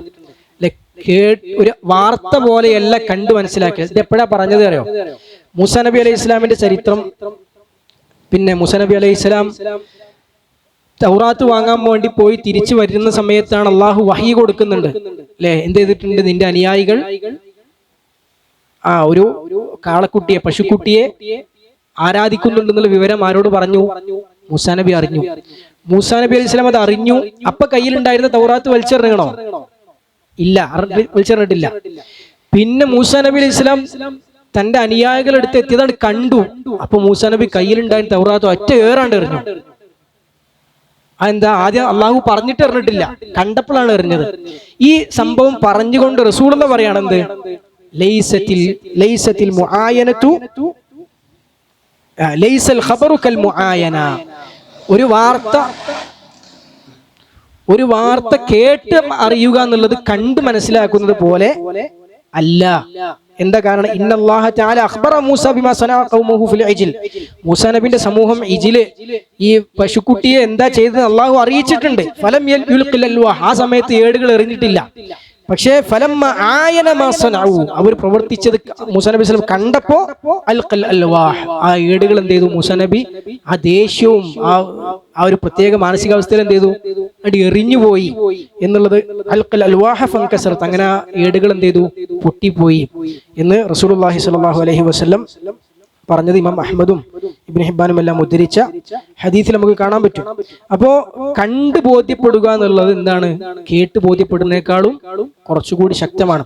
അതുകൊണ്ടാണ് പിന്നെ അറിവിന്റെ സദസ്സിന്റെ ഫضലുമായി ബന്ധപ്പെട്ടൊരു സുദീർഘമായ ഹദീസ് ഉണ്ട്. സുദീർഘമായ ഹദീസ്. ആ ഹദീസിൽ പിന്നെ അറിവിന്റെ സദസ്സിൽ ഇരിക്കുന്ന ആളുകളുടെ അടുത്ത് നിന്ന് അള്ളാഹുവിന്റെ അടുക്കിലേക്ക് തിരിച്ചു കയറി പോകുന്ന മലക്കുകൾ ഉണ്ടാവും. അള്ളാഹു സുബ്ഹാനഹു വ തആല മലക്കുകളോട് ചോദിക്കും, നിങ്ങൾ എങ്ങനെയാണ് എന്റെ അടിമകളെ കണ്ടതെന്ന് ചോദിക്കും. അപ്പൊ മലക്കുകൾ പറയും, അള്ളാഹുവിന്റെ റസൂലെ, അല്ല അള്ളാഹുവെ, അവർ നിന്നെ സ്തുതിക്കുകയാണ്, നിന്നെ പുകഴ്ത്തുകയാണ്, നിന്നെ കുറിച്ച് സ്മരിക്കുകയാണെന്ന് പറയും. അപ്പോ അള്ളാഹു സുബ്ഹാനഹു വ തആല മലക്കുകളോട് ചോദിക്കും, അവരെന്നെ കണ്ടിട്ടുണ്ടോ എന്ന് ചോദിക്കും. അവരെന്നെ കണ്ടിട്ടുണ്ടോ? അപ്പൊ മലക്കെന്താ പറയാ? ഇല്ല റബ്ബേ, അവർ നിന്നെ കണ്ടിട്ടില്ല. അപ്പൊ അള്ളാഹു തിരിച്ചു ചോദിക്കും, അവരെന്നെ എങ്ങാനും കണ്ടിരുന്നെങ്കിലോ? അപ്പൊ മലക്കുകൾ പറയും, അവർ ഇപ്പോഴുള്ളതിനേക്കാളും ശക്തമായി നിന്നെ കുറിച്ച് സ്മരിക്കുമായിരുന്നു റബ്ബേ, കണ്ടിരുന്നെങ്കിൽ. അപ്പൊ എന്താ? യഖീൻ കൂടും. ഈ ഹദീസിലെ സുദീർഘമായ ഹദീസാണ്. പിന്നെ അള്ളാഹു ചോദിക്കും, പിന്നെ മലക്കുകൾ അള്ളാഹു ചോദിക്കും, അവരെന്താ എന്നോട് ചോദിക്കുന്നത്? അപ്പോ മലക്കുകൾ പറയും, അള്ളാഹുവെ, അവർ നിന്നോട് സ്വർഗമാണ് ചോദിക്കുന്നത്. അപ്പൊ മലക്കുകൾ തിരിച്ചു ചോദിക്കും, പിന്നെ അള്ളാഹു തിരിച്ചു പറയും, അവർ സ്വർഗം കണ്ടിട്ടുണ്ടോ? വഹൽ റഔഹ. അപ്പൊ മലക്കുകൾ പറയും, ഇല്ല റബ്ബേ, അവർ സ്വർഗം കണ്ടിട്ടില്ല. അപ്പൊ അള്ളാഹു തിരിച്ചു ചോദിക്കും, അവരെങ്ങാനും ആ സ്വർഗം കണ്ടിരുന്നെങ്കിലോ? അപ്പൊ കണ്ടു ബോധ്യപ്പെട്ടിരുന്നെങ്കിലോ? അപ്പൊ മലക്കുകൾ, അവർ പടച്ച റബ്ബേ, അവർ ശക്തമായി നിന്നോട് അത് ചോദിക്കുമായിരുന്നു, ഇപ്പോൾ ഉള്ളതിനേക്കാളും ശക്തമായി ചോദിക്കുമായിരുന്നു. അപ്പൊ അള്ളാഹു തിരിച്ചു ചോദിക്കും, അവരെന്തിൽ നിന്നാണ് എന്നോട് രക്ഷ തേടുന്നത്? അപ്പൊ മലക്കുകൾ പഠിച്ചോണ്ട് നരകത്തു നിന്നാണ് രക്ഷ തേടുന്നത്. അപ്പൊ അള്ളാഹു തിരിച്ചു ചോദിക്കും, അവര് നരകം കണ്ടുകണോ? അപ്പൊ മലക്കുകൾ പറയും, ഇല്ല റബ്ബർ, നരകം കണ്ടിട്ടില്ല. അവരെങ്ങാനും അത് കണ്ടിരുന്നെങ്കിലോ? ഇപ്പോൾ ഉള്ളതിനേക്കാളും ശക്തമായി അവർ നിന്നോട് നരകത്തിൽ നിന്ന് രക്ഷ തേടുമായിരുന്നു. അങ്ങനെ പറയുന്ന ഹദീസ് കാണാൻ സാധിക്കും. അപ്പൊ അല്ലാഹു സുബ്ഹാനഹു വ തആല അവസാനം പറയും, ഉഷ്ഹിദുകും അന്നീ ഖദ് ഗഫർതു ലഹും, എന്നാ ഞാൻ നിങ്ങളെ സാക്ഷി നിർത്തി ഞാൻ പറയാണ്, അവിടെ എന്നെ സ്മരിച്ചുകൊണ്ട്, എന്നെ കുറിച്ച് ഓർക്കാൻ, എന്റെ ദീന് ചർച്ച ചെയ്യാൻ, എന്നെ പുകഴ്ത്താൻ, എന്നെ വാഴ്ത്താൻ, സ്വർഗം ചോദിക്കാൻ, നരകത്തുനിന്ന് രക്ഷ തേടാൻ വേണ്ടി അവർ ഒരുമിച്ച് കൂടിയല്ലോ, അവർക്ക് ഞാൻ പുറത്തു കൊടുത്തിരിക്കുന്നു. അവരുടെ തെറ്റുകുറ്റങ്ങൾ മുഴുവൻ ഞാൻ തെറ്റു പുറത്തു കൊടുത്തിരിക്കുന്നു. അള്ളാഹു നമുക്ക് ആ പ്രതിഫലം നൽകി അനുഗ്രഹിക്കുമാറാകട്ടെ. അപ്പോ അത് പറയുമ്പോ മലക്കുകൾ തിരിച്ച് പറയും അള്ളാഹുവിനോട്, അള്ളാഹുവെ, അവരുടെ കൂട്ടത്തിൽ ഒരാളുണ്ട്, അവരിത് ഈ സദസ്സിന്റെ മഹത്വവും ഇതിന്റെ പ്രതിഫലവും ഒന്നും കണ്ടു മനസ്സിലാക്കിയിട്ട് വന്നൊന്നല്ല. ഇന്നമാ ജാ അലി ഹാജ, എന്തോ ഒരു ആവശ്യത്തിന് വന്നപ്പോൾ അവിടെ കയറി ഇരുന്നതാണ്. അപ്പൊ അല്ലാഹു സുബ്ഹാനഹു വ തആല തിരിച്ചവരോട് പറയും, എന്നാലും ഞാൻ അവർക്ക് പുറത്തു കൊടുക്കും. എന്താ കാരണം? ഹുമുൽ ഖൗമു ലാ യഷ്ഖാ ബിഹിം ജലീസുഹും, ആ വിഭാഗത്തിന്, ആ സമൂഹത്തിന്റെ പ്രത്യേകത ഉണ്ട്. അവരുടെ കൂടെ ഇരുന്നവർ ആരും ദൗർഭാഗ്യവാന്മാരാവുകയില്ല. കൂടെ ഇരുന്നാൽ മതി, ഓൽക്ക് എന്ത് കിട്ടും? ഭാഗ്യം കിട്ടുന്നതാണ്. അപ്പൊ അതാണ് അള്ളാഹുവിനെ കുറിച്ച് പറയുന്ന സദസ്സുകളുടെ മഹത്വം. അപ്പൊ നമ്മളെ വിഷയം എന്താ വെച്ചാൽ, അള്ളാഹു സുബ്ഹാനഹു ആവർത്തിച്ച് മലക്കോട് ചോദിച്ചാൽ എന്താ, അവർ കണ്ടിട്ടുണ്ടോ എന്നാണ്. അപ്പൊ കാണാതെ തന്നെ വിശ്വസിക്കലാണ് ഈമാൻ. അതാണ് എന്ത്? ഇൽമുൽ യഖീൻ. ഒരാൾ യഖീൻ കൂടാൻ വേണ്ടി അധ്വാനിക്കുക എന്നുള്ളത് ദീനിൽ പഠിപ്പിക്കപ്പെട്ട പുണ്യകർമ്മമാണ്. യഖീന് കൂടാൻ വേണ്ടിയിട്ട് എന്ത് ചെയ്യുക? പണിയെടുക്കുക. യഖീന് കൂടാൻ വേണ്ടി എങ്ങനെ പണിയെടുക്കുക? അതിൽ ഏറ്റവും പ്രധാനപ്പെട്ടാണ് അറിവ് നേടുക. കൂടുതൽ പഠിക്കുമ്പോൾ എന്ത് ചെയ്യും? യഖീൻ വർദ്ധിച്ചുകൊണ്ടിരിക്കും. കൂടുതൽ ആയത്തുകളിലേക്ക്, ഹദീസുകളിലേക്ക് ആഴ്ന്നിറങ്ങുമ്പോൾ യഖീൻ ഇങ്ങനെ വർദ്ധിച്ചുകൊണ്ടിരിക്കും. പ്രത്യേകിച്ചും അള്ളാഹു സുബ്ഹാനഹു വ തആലയുടെ വുജൂദ്, അള്ളാഹുവിന്റെ അസ്തിത്വം എല്ലാവർക്കും അറിയണതാണ്. പക്ഷേ എന്നാലും നമ്മൾ വെറുതെ അള്ളാഹുവിന്റെ അസ്തിത്വവുമായി ബന്ധപ്പെട്ട തെളിവുകൾ ഇങ്ങനെ കേട്ടും അറിഞ്ഞും ഇങ്ങനെ നോക്കേണ്ടി നമ്മൾ യഖീൻ ഇങ്ങനെ വർദ്ധിച്ചുകൊണ്ടിരിക്കും. അതുപോലെ തന്നെ എല്ലാ കാര്യങ്ങളും, ഇപ്പം പരലോകമാണെങ്കിലും റസൂലുള്ളാഹി സ്വല്ലല്ലാഹു അലൈഹി വസല്ലം നുബുവത്താണെങ്കിലും, അത് നമ്മൾ കൂടുതൽ തെളിവുകൾ ഇങ്ങനെ കേൾക്കുകയും അറിയുകയും ചെയ്യുമ്പോൾ നമ്മൾ യഖീൻ ഇങ്ങനെ വർദ്ധിച്ചുകൊണ്ടിരിക്കും. അള്ളാഹുവിന്റെ സിഫാത്തുകളിലൂടെ റബ്ബിനെ അറിയാം, അസ്മാകളിലൂടെ റബ്ബിനെ അറിയാം. അള്ളാഹുവിന്റെ വിശുദ്ധ ഖുർആൻ ആയത്തുകൾ അർത്ഥം അറിഞ്ഞ് ചിന്തിച്ച് ആലോചിച്ച് പാരായണം ചെയ്യുക, തദബ്ബുർ നടത്തി പാരായണം ചെയ്യുക. ഇതൊക്കെ യഖീൻ വർദ്ധിക്കാനുള്ള മാർഗമാണ്.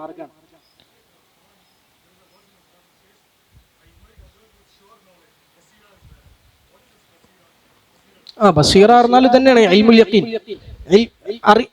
പിന്നെ ഉൾക്കാഴ്ച എന്നാണ് ബസീറ പറഞ്ഞാൽ. മനസ്സുകൊണ്ട് കണ്ട് വിശ്വസിക്കുക, മനസ്സുകൊണ്ട് കണ്ട് കാണുക, ഉൾക്കാഴ്ച എന്നാണ് പറയാ സാധാരണ ബസീറത്ത്. ബസർ എന്ന് പറഞ്ഞാൽ എന്താ? കാഴ്ച. ആ കാഴ്ച മനസ്സുകൊണ്ടാവുമ്പോ അതിനാണ് എന്ത് പറയാ? ബസീറത്ത് പറയാം. അങ്ങനെ കണ്ടതുപോലെ വിശ്വസിക്കാൻ ശ്രമിക്കുക, അതാണ് അതിനുള്ള ശ്രമം ഉണ്ടാവുക.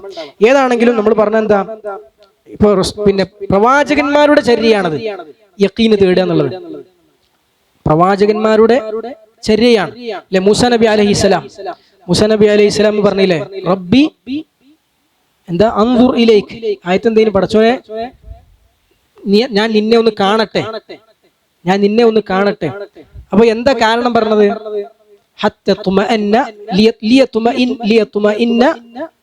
ഖൽബി, എന്റെ മനസ്സിന് കൂടുതൽ തുമഇനത്ത് കിട്ടാൻ, എന്റെ ഈമാൻ വർദ്ധിക്കാൻ, യഖീന് വർദ്ധിക്കാൻ. ഇബ്രാഹിം നബി അലൈഹി ഇസ്ലാം സമാനമായി, എനിക്ക് ഓർമ്മയില്ല എന്താന്നുള്ളത്, സമാനമായി യഖീൻ വർദ്ധിക്കാൻ വേണ്ടി ചോദിച്ചിട്ടുണ്ട്. അള്ളാഹു സുബ്ഹാനഹു വ തആല ഈമാൻ കൂടുതലുള്ളവർക്ക് യഖീൻ വർദ്ധിപ്പിച്ചു കൊടുക്കും. നമ്മൾ കഴിഞ്ഞ ക്ലാസ്സിൽ പറഞ്ഞിരുന്നു, എനിക്ക് ഓർമ്മയില്ല. അബൂബക്കർ സിദ്ദീഖ് റളിയല്ലാഹു അൻഹു അല്ലേ, എന്താണ് സംഭവം?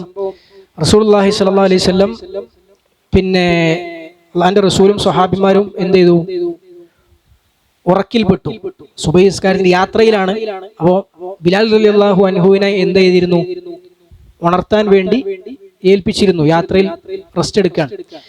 ബിലാൽ റളിയല്ലാഹു അൻഹു കണ്ണും തുറന്ന് ഇങ്ങനെ ഇരിക്കുകയാണ്, ഉറങ്ങാതെ കാത്തിരിക്കുകയാണ്. ഫജ്ർ ആവാൻ സമയത്ത് ബിലാൽ റളിയല്ലാഹു അൻഹു ഉറങ്ങിപ്പോയി. പിന്നെ ഒരു എഴുന്നേൽക്കുന്നത് ഫജ്റിന്റെ സമയം കഴിഞ്ഞതിന് ശേഷമാണ്. അപ്പോ ബിലാൽ റളിയല്ലാഹു അൻഹു റസൂലുള്ളാഹിനെ ആരും നീച്ചില്ല. അപ്പോൾ ബിലാൽ റളിയല്ലാഹു അൻഹു റസൂലുള്ളാഹിന്റെ അടുത്ത് പോയിട്ട്, അല്ലാഹുവിന്റെ റസൂലെ, നിങ്ങളെ ബാധിച്ചത് എന്നെയും ബാധിച്ചു എന്ന് പറഞ്ഞു. നിങ്ങളെ ബാധിച്ചത് എന്നെയും ബാധിച്ചു എന്ന് പറഞ്ഞു. അപ്പോ റസൂലുള്ളാഹി സ്വല്ലല്ലാഹു അലൈഹി വസല്ലം എന്ത് ചെയ്തു? ആ സ്ഥലത്ത് നിന്ന്, സുദീർഘമായ ഹദീസാണ്, ചുരുക്കി പറയാം, അവിടുന്ന് മാറി വേറെ സ്ഥലത്തേക്ക് പോയി. പിന്നെ സാധാരണ സമയത്ത് നിസ്കരിക്കുന്ന പോലെ നിസ്കരിച്ചു. നിസ്കാരം ചുരുക്കേ കുറയ്ക്കോ ഒന്നും ചെയ്തില്ല. സുബഹിന്റെ മുമ്പുള്ള സുന്നത്ത് വരെ നിസ്കരിച്ചിട്ടാണ് നിസ്കരിച്ചത്. ഏതാണെങ്കിലും അടുത്ത നമ്മൾ വിഷയം എന്താ വെച്ചാൽ, പിന്നെ റസൂലുള്ളാഹി സ്വല്ലല്ലാഹു അലൈഹി വസല്ലം അബൂബക്കർ റളിയല്ലാഹു അൻഹു അല്ലാഹുവിന്റെ റസൂൽ എടുത്തിട്ടുണ്ട്, ബിലാൽ റളിയല്ലാഹു അൻഹു അടുത്തില്ല. അപ്പൊ റസൂലുള്ളാഹി അബൂബക്കർ റളിയല്ലാഹു അൻഹുവിനോട് പറഞ്ഞു, അബൂബക്കറെ, ബിലാൽ ഇങ്ങനെ ഉറക്കൊഴിച്ച് കാത്തു നിൽക്കുകയായിരുന്നു, സുബഹി ആവാൻ വേണ്ടി കാത്തു നിൽക്കുകയായിരുന്നു. ഉമ്മ കുട്ടിയെ ആട്ടി ഉറക്കുന്നത് പോലെ എന്ത് ചെയ്തു? ബിലാലിനെ പിശാച് എന്ത് ചെയ്തു? ഇങ്ങനെ താലോലിച്ച് എന്ത് ചെയ്തു? ഇങ്ങനെ എന്താ പറയാ, അങ്ങനെ ഉറക്കിക്കളഞ്ഞു. അങ്ങനെ ബിലാൽ റളിയല്ലാഹു അൻഹു ഉറങ്ങിപ്പോയി എന്ന് ആരോട് പറഞ്ഞു? അബൂബക്കർ റളിയല്ലാഹു അൻഹുവിനോട് പറയാണ്. ഇതിങ്ങനെ കേട്ടിരിക്കുമ്പോഴാണ് ബിലാൽ റളിയല്ലാഹു അൻഹു വരികയാണ്. എന്നിട്ട് ബിലാൽ റളിയല്ലാഹു അൻഹു ഇതേമാതിരി പറഞ്ഞു, അല്ലാഹുവിന്റെ റസൂലെ, ഞാൻ ഇങ്ങനെ കാത്തു നിൽക്കായിരുന്നു, അപ്പൊ പിശാച് എന്നെ കുട്ടീനെ ഉറക്കണ പോലെ എന്നെ പിശാച് ഉറക്കിയപ്പോ അങ്ങനെ ഞാൻ ഉറങ്ങിപ്പോയതാണെന്ന് പറഞ്ഞു. അപ്പൊ റസൂലുള്ളാഹി എന്താണോ പറഞ്ഞത് അതെന്നെ ആര് വന്ന് പറയാണ്? ബിലാൽ റളിയല്ലാഹു അൻഹു. ഇതാരാ കേൾക്കണത്? അബൂബക്കർ സിദ്ദീഖ് റളിയല്ലാഹു അൻഹു ആണ് കേൾക്കണത്, വേറെ ആരോടല്ല. എന്നിട്ട് അബൂബക്കർ റളിയല്ലാഹു അൻഹു പറയാം, അതാണ് കേട്ടപ്പോ ഞാൻ പറഞ്ഞു, അഷ്ഹദു അന്നക റസൂലുള്ളാഹ്, താങ്കൾ അള്ളാഹിന്റെ റസൂലാണെന്ന് ഞാൻ സാക്ഷ്യം വഹിക്കുന്നു. അപ്പൊ നിങ്ങൾ നോക്കി, അബൂബക്കറിന് മാത്രം അള്ളാഹു കൊടുത്തൊരു യഖീൻ വർദ്ധിക്കാൻ കൊടുത്തൊരു ചാൻസ് ആണത് അല്ലേ? അള്ളാഹു സുബ്ഹാനഹു വ തആല റസൂലുള്ളാഹിനെ ഇസ്രാ മിഅ്റാജ് കൊണ്ടുപോയി. എന്തിനാ കൊണ്ടുപോയത്? റസൂലുള്ളാഹിക്ക് ഇൽമുൽ യഖീൻ അല്ല ഉണ്ടായത്, ഐനുൽ യഖീൻ ഉണ്ടായിരിക്കുന്നത് ദുനിയാവും തന്നെ. കാരണം എല്ലാം കണ്ട് ഒരു പക്ഷെ ചിലപ്പോ ഹഖുൽ യഖീൻ തന്നെ ഉണ്ടായിട്ടുണ്ടാവും. മനസ്സിലായോ? അല്ലാഹു അലം. അപ്പോൾ ആ യഖീന് വർദ്ധിപ്പിച്ചു കൊടുക്കുന്ന അള്ളാഹുവിന്റെ വലിയൊരു ഫദ്ലാണ്. അതുകൊണ്ടാണ് റസൂലുള്ളാഹി സ്വല്ലല്ലാഹു അലൈഹി വസല്ലം പറഞ്ഞത്, ഒരു അടിമക്ക് നൽകപ്പെടാവുന്നതിൽ ഏറ്റവും വലിയ അനുഗ്രഹം യഖീനിന് ശേഷം ആഫിയത്താണ്. യഖീനിന് ശേഷം മാ ഉഅതിയ അബ്ദുൻ അതാഅൻ അഫ്ദല മിനൽ ആഫിയത്തി ബഅദൽ യഖീൻ ഔ കമാ ഖാല അലൈഹി സ്വലാത്തു വസ്സലാം. അതായത് യഖീനിന് ശേഷം ഒരു അടിമക്ക് നൽകപ്പെടുന്ന ഏറ്റവും വലിയ അനുഗ്രഹം എന്താണ്? ആഫിയത്താണ്. അപ്പൊ അവിടെ നിങ്ങൾ പറഞ്ഞു നോക്കി, യഖീനിന് ശേഷം, യഖീൻ കഴിഞ്ഞിട്ട് വേറെന്തോ ഉള്ളൂ. ആഫിയത്ത് പോലും യഖീൻ കഴിഞ്ഞിട്ട് ഉള്ളൂ എന്നർത്ഥം. അപ്പൊ അതാണ് യഖീന്റെ പ്രത്യേകത. അത് കിട്ടുക എന്നുള്ളതാണ്. പിന്നെ ചില മുൻഗാമികൾ ഒക്കെ പറഞ്ഞു കാണാൻ സാധിക്കും. ജുനൈദ് എന്ന് പറഞ്ഞൊരു താബിഈയോ താബിഈയോ ആണ്, സലഫുകളിൽപ്പെട്ട ഒരു നല്ല സുഹൃദ് ഉണ്ടായിരുന്ന, വളരെയധികം പിന്നെ ദുനിയാവിനോട് വിരക്തി ഉണ്ടായിരുന്ന സൂഫികൾ അവരുടെ നേതാവായിട്ട് പറയുന്ന ആളാണ്. പക്ഷെ ഈ സൂഫികളുടെ ഇന്നത്തെ വഴിപിഴച്ച തസവൂഫൊന്നും അന്നത്തെ മുൻഗാമികൾക്കില്ല. അപ്പോ അദ്ദേഹം പറഞ്ഞൊരു വാചകമുണ്ട്. എന്താ പറഞ്ഞത്? നിങ്ങൾക്കറിയുമോ, യഖീന് കൊണ്ട് ഒരു ജനത കടലിന്റെ മുകളിലൂടെ നടന്നിട്ടുണ്ട്. യഖീന് കൊണ്ടൊരു ജനത കടലിന്റെ മുകളിലൂടെ നടന്നിട്ടുണ്ട്. എന്താണ് സംഭവം? ഒരു ചരിത്ര സംഭവം കാണാൻ സാധിക്കും. പിന്നെ എന്ത് ചെയ്തു? ഇസ്ലാമിക സൈന്യം, കൃത്യമായി ചരിത്രം പറയാൻ ഓർമ്മയില്ല, അതിന്റെ ചുരുക്കതാണ്. ഇസ്ലാമിക സൈന്യത്തിന് എന്ത് ചെയ്തു?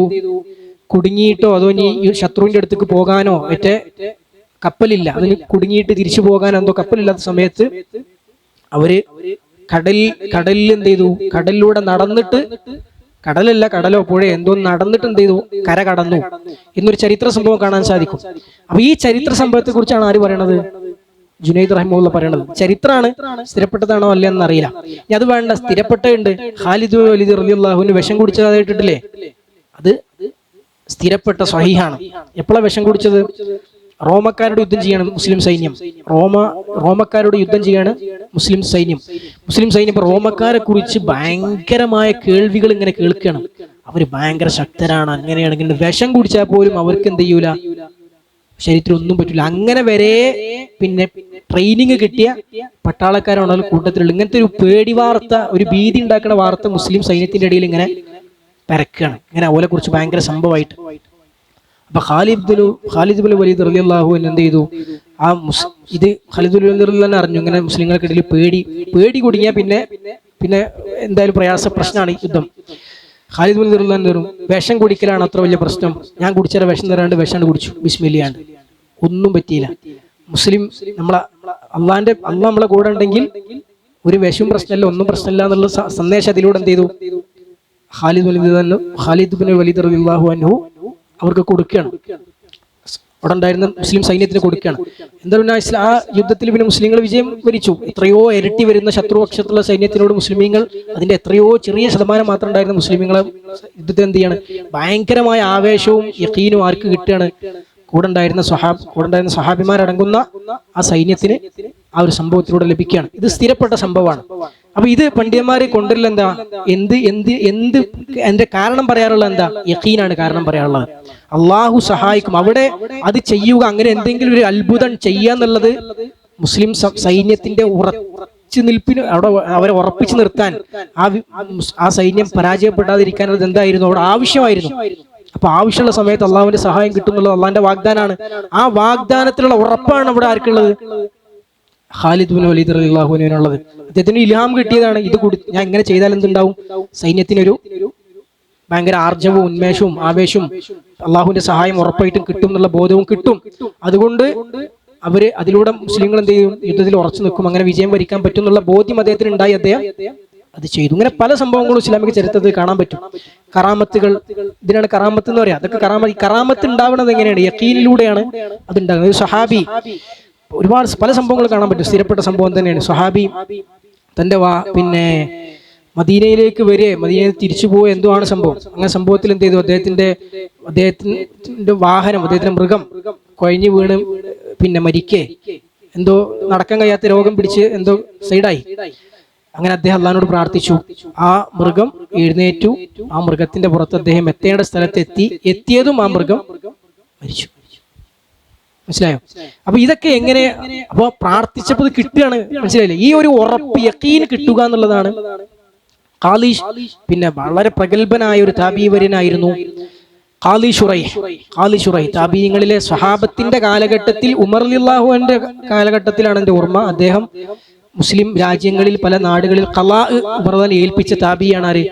ഖാലി ശുറൈഹ്. സ്വഹാബത്ത് ജീവിച്ചിരിക്കെ ഖാലിയാകാൻ ഉമർദാൻ നിശ്ചയിച്ച ആളാണ് ഖാലി ശുറൈഹ്. അപ്പൊ എന്തുകൊണ്ടായിരിക്കും? അത്രയും അറിവുള്ള പാണ്ഡിത്യമുള്ള പണ്ഡിതനായിരുന്നു ഖാലി ശുറൈഹ്. സ്വഹാബത്ത് ജീവിച്ചിരിക്കുന്ന കാലഘട്ടത്തിൽ, ഖുലഫാ റാഷിദീൻ കാലഘട്ടത്തിൽ അദ്ദേഹത്തിനെ ഖലാ ഏൽപ്പിച്ചു ഉമർ ഖത്താബ് റളിയല്ലാഹു അൻഹു. അദ്ദേഹത്തിനെ കുറിച്ച് ഒരു ചരിത്രം കാണാൻ പറ്റും. അദ്ദേഹം ശമ്പളം കിട്ടും. അദ്ദേഹത്തിന് ഖലാ ആണല്ലോ, ഗവൺമെന്റ് ജോലിയാണല്ലോ, ഇസ്ലാമിക് ഗവൺമെന്റിന്റെ കീഴിലുള്ള ജോലിയാണ്. ശമ്പളം കിട്ടി, ശമ്പളം വീട്ടിലെത്തുന്നതിന് മുമ്പ് അദ്ദേഹം കൊടുത്തു കഴിയും, ആൾക്കാർക്ക് വിതരണം ചെയ്ത് കഴിയുമായിരുന്നു. അങ്ങനെ അദ്ദേഹം എന്ത് ചെയ്തു? പക്ഷെ വീട്ടിലെത്തുമ്പോൾ തലക്കണിന്റെ ഓട്ടുണ്ടാവും അതേ സമ്പത്ത്. എത്രയാണോ അദ്ദേഹത്തിന് ശമ്പളം കിട്ടിയത് അതവിടെ ഉണ്ടാവും, തലക്കണിന്റെ ഓട്ടുണ്ടാവും. ഇദ്ദേഹം തലക്കണിന്റെ ഓട്ടിക്ക് ഇത് കിട്ടും വിചാരിച്ച് ചെയ്താണോ? അല്ല. അപ്പോ നമ്മൾ പറഞ്ഞത് പിന്നെ ഖാലി ശുറൈഹ് റഹിമഹുല്ലാ, അദ്ദേഹം പിന്നെ അങ്ങനെ ചെയ്യുമായിരുന്നു. അപ്പോൾ ഒരുപാട് പാവപ്പെട്ട ആളുകൾ അദ്ദേഹത്തെ മുമ്പിൽ വരികയാണ്. അവരൊക്കെ വളരെയധികം പാവപ്പെട്ടവരാണ്, സാധുക്കളാണ്, സ്വതക്കകൾക്ക് അർഹരാണ്. അപ്പൊ അദ്ദേഹം എന്ത് ചെയ്യും? കൊടുത്തു പോകും. അള്ളാഹുവിലുള്ള പ്രതീക്ഷ കൊണ്ട്, പടച്ചോൻ സഹായിക്കുന്നുള്ള പ്രതീക്ഷ കൊണ്ട് അദ്ദേഹത്തിന്റെ യഖീന്റെ പുറത്ത് അദ്ദേഹം കൊടുത്ത് വീട്ടിൽ തുമ്മുകനും ശമ്പളം തീരും. തലയിണന്റെ ഇടയിൽ കിട്ടിയ ശമ്പളത്തിന്റെ അതേ കണക്കിൽ പൈസ ഇവിടെ ഉണ്ടാവും. ഇത് മാസങ്ങളോളം, ഒരുപാട് മാസങ്ങളോളോ വർഷങ്ങളോളോ സംഭവിച്ചു. അപ്പൊ ഇത് വേറെ ആളുകൾ പലരും ഇത് അറിഞ്ഞു, ഇങ്ങനെ സംഭവം ഉണ്ട് എന്ന് അറിഞ്ഞു. ഒരാൾ എന്ത് ചെയ്തു? ഇത് കേട്ടപ്പോൾ ടെസ്റ്റ് ചെയ്യാൻ തീരുമാനിച്ചു. ഞാനും അങ്ങനെ ഒന്ന് ചെയ്ത് നോക്കട്ടെ. അദ്ദേഹത്തിന് ശമ്പളം കിട്ടി. അദ്ദേഹം ദേവന്മാർ എന്ത് ചെയ്തു? സ്വതക്കൊക്കെ കൊടുത്ത് തലന്റെ തൊട്ട് പോയ ഉപയോഗം ഒന്നുമില്ല. അപ്പോ എന്താ സംഭവം? ഖാലി ശുറൈഹ് ചെയ്തത് പൈസ കിട്ടാനല്ല, ടെസ്റ്റ് ചെയ്യാനല്ല, അള്ളാഹുവിലുള്ള തവക്കുലാണ്, യഖീനാണ് അദ്ദേഹത്തെ ചെയ്യാൻ പ്രേരിപ്പിച്ചത്. അപ്പൊ പടച്ചോൻ അദ്ദേഹത്തെ സഹായിച്ചു. വകാന ഹഖൻ അലൈനാ നസ്റുൽ മുഅ്മിനീൻ എന്ന് അല്ലാഹു സുബ്ഹാനഹു വ തആല പറഞ്ഞു. അപ്പോ ആ നസ്റാണ് ഇവർക്കൊക്കെ ഉള്ള പ്രതീക്ഷ. ഖാലിദ് ബിൻ റളിയല്ലാഹുവിന്റെ പ്രതീക്ഷ എന്താ? വകാന ഹഖൻ അലൈനാ നസ്റുൽ മുഅ്മിനീൻ. അപ്പൊ ആ പ്രതീക്ഷയാണ് ആർക്കുള്ളത്? ഇവർക്കുള്ളത്. അല്ലാതെ അവര് എനിക്ക് ഇങ്ങനെ പൈസ കിട്ടുന്നോ, എനിക്ക് ഇങ്ങനെ സംഭവിക്കുന്നു എന്നുള്ള പ്രതീക്ഷയിൽ ചെയ്യണമല്ല. എന്നാൽ ടെസ്റ്റ് ചെയ്യാൻ വേണ്ടി ചെയ്താലോ, ഞാനൊക്കെ കൊടുത്തോക്കട്ടെ, പടച്ചോ എങ്ങനെയാണ് ചെയ്തോളൂ, ആ ഒരു ചിന്തയിലാണെങ്കിൽ അത് നടക്കൂല. അള്ളാഹു എന്നെ പാഴാക്കും, ചിലപ്പോൾ പരീക്ഷിക്കും. പരീക്ഷണം ഇല്ലാതെക്കോ? ഇല്ല, പരീക്ഷണം ഉണ്ടാവും. അപ്പൊ നമ്മൾ അവിടെ ചെയ്യേണ്ട എന്താ വെച്ചാൽ ശറഅ് പറയുന്നത് പോലെ മാത്രം നമ്മൾ എന്ത് ചെയ്യുക? ഇങ്ങനത്തെ കഥകൾ കേൾക്കുമ്പോൾ നമ്മൾ എടുത്തു ചാടിയിട്ട് എന്ത് ചെയ്യരുത്? അതേമാതിരി ചെയ്യാൻ പോവല്ല വേണ്ടത്. അതിൽ നമുക്കുള്ള പാടെന്താണ്? യഖീൻ നമ്മളെ എന്ത് ചെയ്യും? പിന്നെ അള്ളാഹുവിന്റെ സഹായം കിട്ടാൻ പ്രാപ്തരാക്കും. അതാണ് നമുക്ക് അതിൽ നിന്ന് കിട്ടേണ്ട ഗുണപാഠം. അത് പലർക്കും പല രൂപത്തിലായിരിക്കും, പല വിധത്തിലായിരിക്കും, പല തരത്തിലായിരിക്കും. അതെല്ലാവർക്കും ഒരേപോലെ ആവൂല.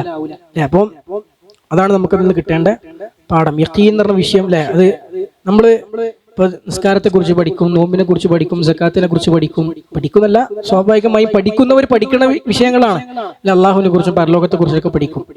യഖീൻ എന്ന് പറഞ്ഞ വിഷയം നമ്മൾ എവിടെ പഠിക്കുക? ഏത് കാറ്റഗറിയിലാണ് പഠിക്കുക? നമ്മൾ പഠിക്കാതെ അവഗണിച്ച വിഷയങ്ങളാണ് അഅ്മാലുൽ ഖുലൂബ്.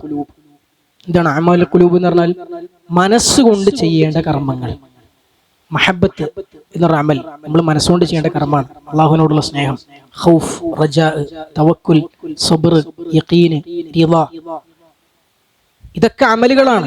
പക്ഷെ ഇത് കൈകൊണ്ട് കാലുകൊണ്ട് ചെയ്യാൻ പറ്റുമോ? ഇല്ല. ഇതൊക്കെ മനസ്സുകൊണ്ട് ചെയ്യേണ്ട കർമ്മങ്ങളാണ്. നമ്മൾ അവയവങ്ങൾ കൊണ്ട് ചെയ്യുന്ന കർമ്മങ്ങളെ പോലെ തന്നെ, അല്ലെങ്കിൽ അതിനേക്കാളും പ്രധാനമാണ് മനസ്സുകൊണ്ടുള്ള കർമ്മങ്ങൾ. പക്ഷെ നമ്മൾ അതിനെക്കുറിച്ച് കേൾക്കാറില്ല, പഠിക്കാറില്ല, വായിക്കാറില്ല, മനസ്സിലാക്കാറില്ല, ഒന്നുമില്ല.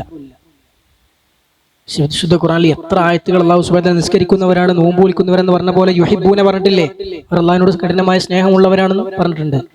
അള്ളാഹിനോട് ഭയമുള്ളവരെന്ന് പറഞ്ഞിട്ടുണ്ട്. ഖൗഫ്, അള്ളാഹുവിനോടുള്ള ഭയവുമായി ബന്ധപ്പെട്ട്, ഖൗഫുമായി ബന്ധപ്പെട്ട് എന്തൊക്കെ കാര്യങ്ങൾ ഞാൻ അറിയേണ്ടത്, അതിന്റെ വിധികൾ എന്തൊക്കെയാണ്, അത് എങ്ങനെ ഏതൊക്കെ തരത്തിലുണ്ട്, എങ്ങനെയൊക്കെയാണ് അതിന്റെ വിശദാംശങ്ങൾ നമ്മൾ പഠിച്ചിട്ടുണ്ടോ ചോദിച്ചാൽ ഇല്ല. അള്ളാഹുവിനോടുള്ള മഹബത്തിന്റെ വിശദാംശങ്ങൾ പഠിച്ചിട്ടുണ്ടോ? ഇല്ല.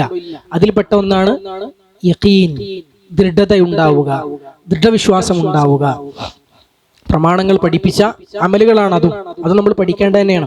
അപ്പോൾ നമ്മൾ ആയത്തിൽ യഖീൻ വന്നുകൊണ്ട് നമുക്ക് കുറച്ചെങ്കിലും അതിനെപ്പറ്റി സൂചിപ്പിക്കാൻ പറ്റി. അതിന്റെ ഒരു പ്രാധാന്യവും മഹത്വവും അതിന്റെ വലുപ്പമാണ് ഇപ്പൊ നമ്മൾ പറഞ്ഞത്. അതുപോലെ വിശദാംശങ്ങൾ നമ്മൾ പറഞ്ഞിട്ടില്ല. അപ്പൊ ചുരുക്കി പറഞ്ഞാൽ യഖീൻ 3 തരത്തിലുണ്ട് അല്ലെ. നമ്മൾ നിസ്കാരം ഫർളുണ്ട്, നഫിലുണ്ട് എന്നൊക്കെ പറഞ്ഞ പോലെ യഖീൻ 3 തരത്തിലുണ്ട് അല്ലെ. എന്തൊക്കെയുണ്ട്? ഇൽമുൽ യഖീനുണ്ട്, ഐനുൽ യഖീനുണ്ട്, ഹഖുൽ യഖീനുണ്ട്. ഇത് നമുക്ക് കാണാൻ പറ്റും. അപ്പം ഇവിടെ പിന്നെ അത്രയും കാര്യങ്ങളാണ് നമുക്ക് ഈ ആയത്തുമായി ബന്ധപ്പെട്ട് പ്രധാനമായും സൂചിപ്പിക്കാനുള്ളത്. നമുക്ക് അടുത്ത ഭാഗം ഓതാനൊക്കെ സമയം ഉണ്ടാവുള്ളൂ ഈ കാര്യം അല്ലേ.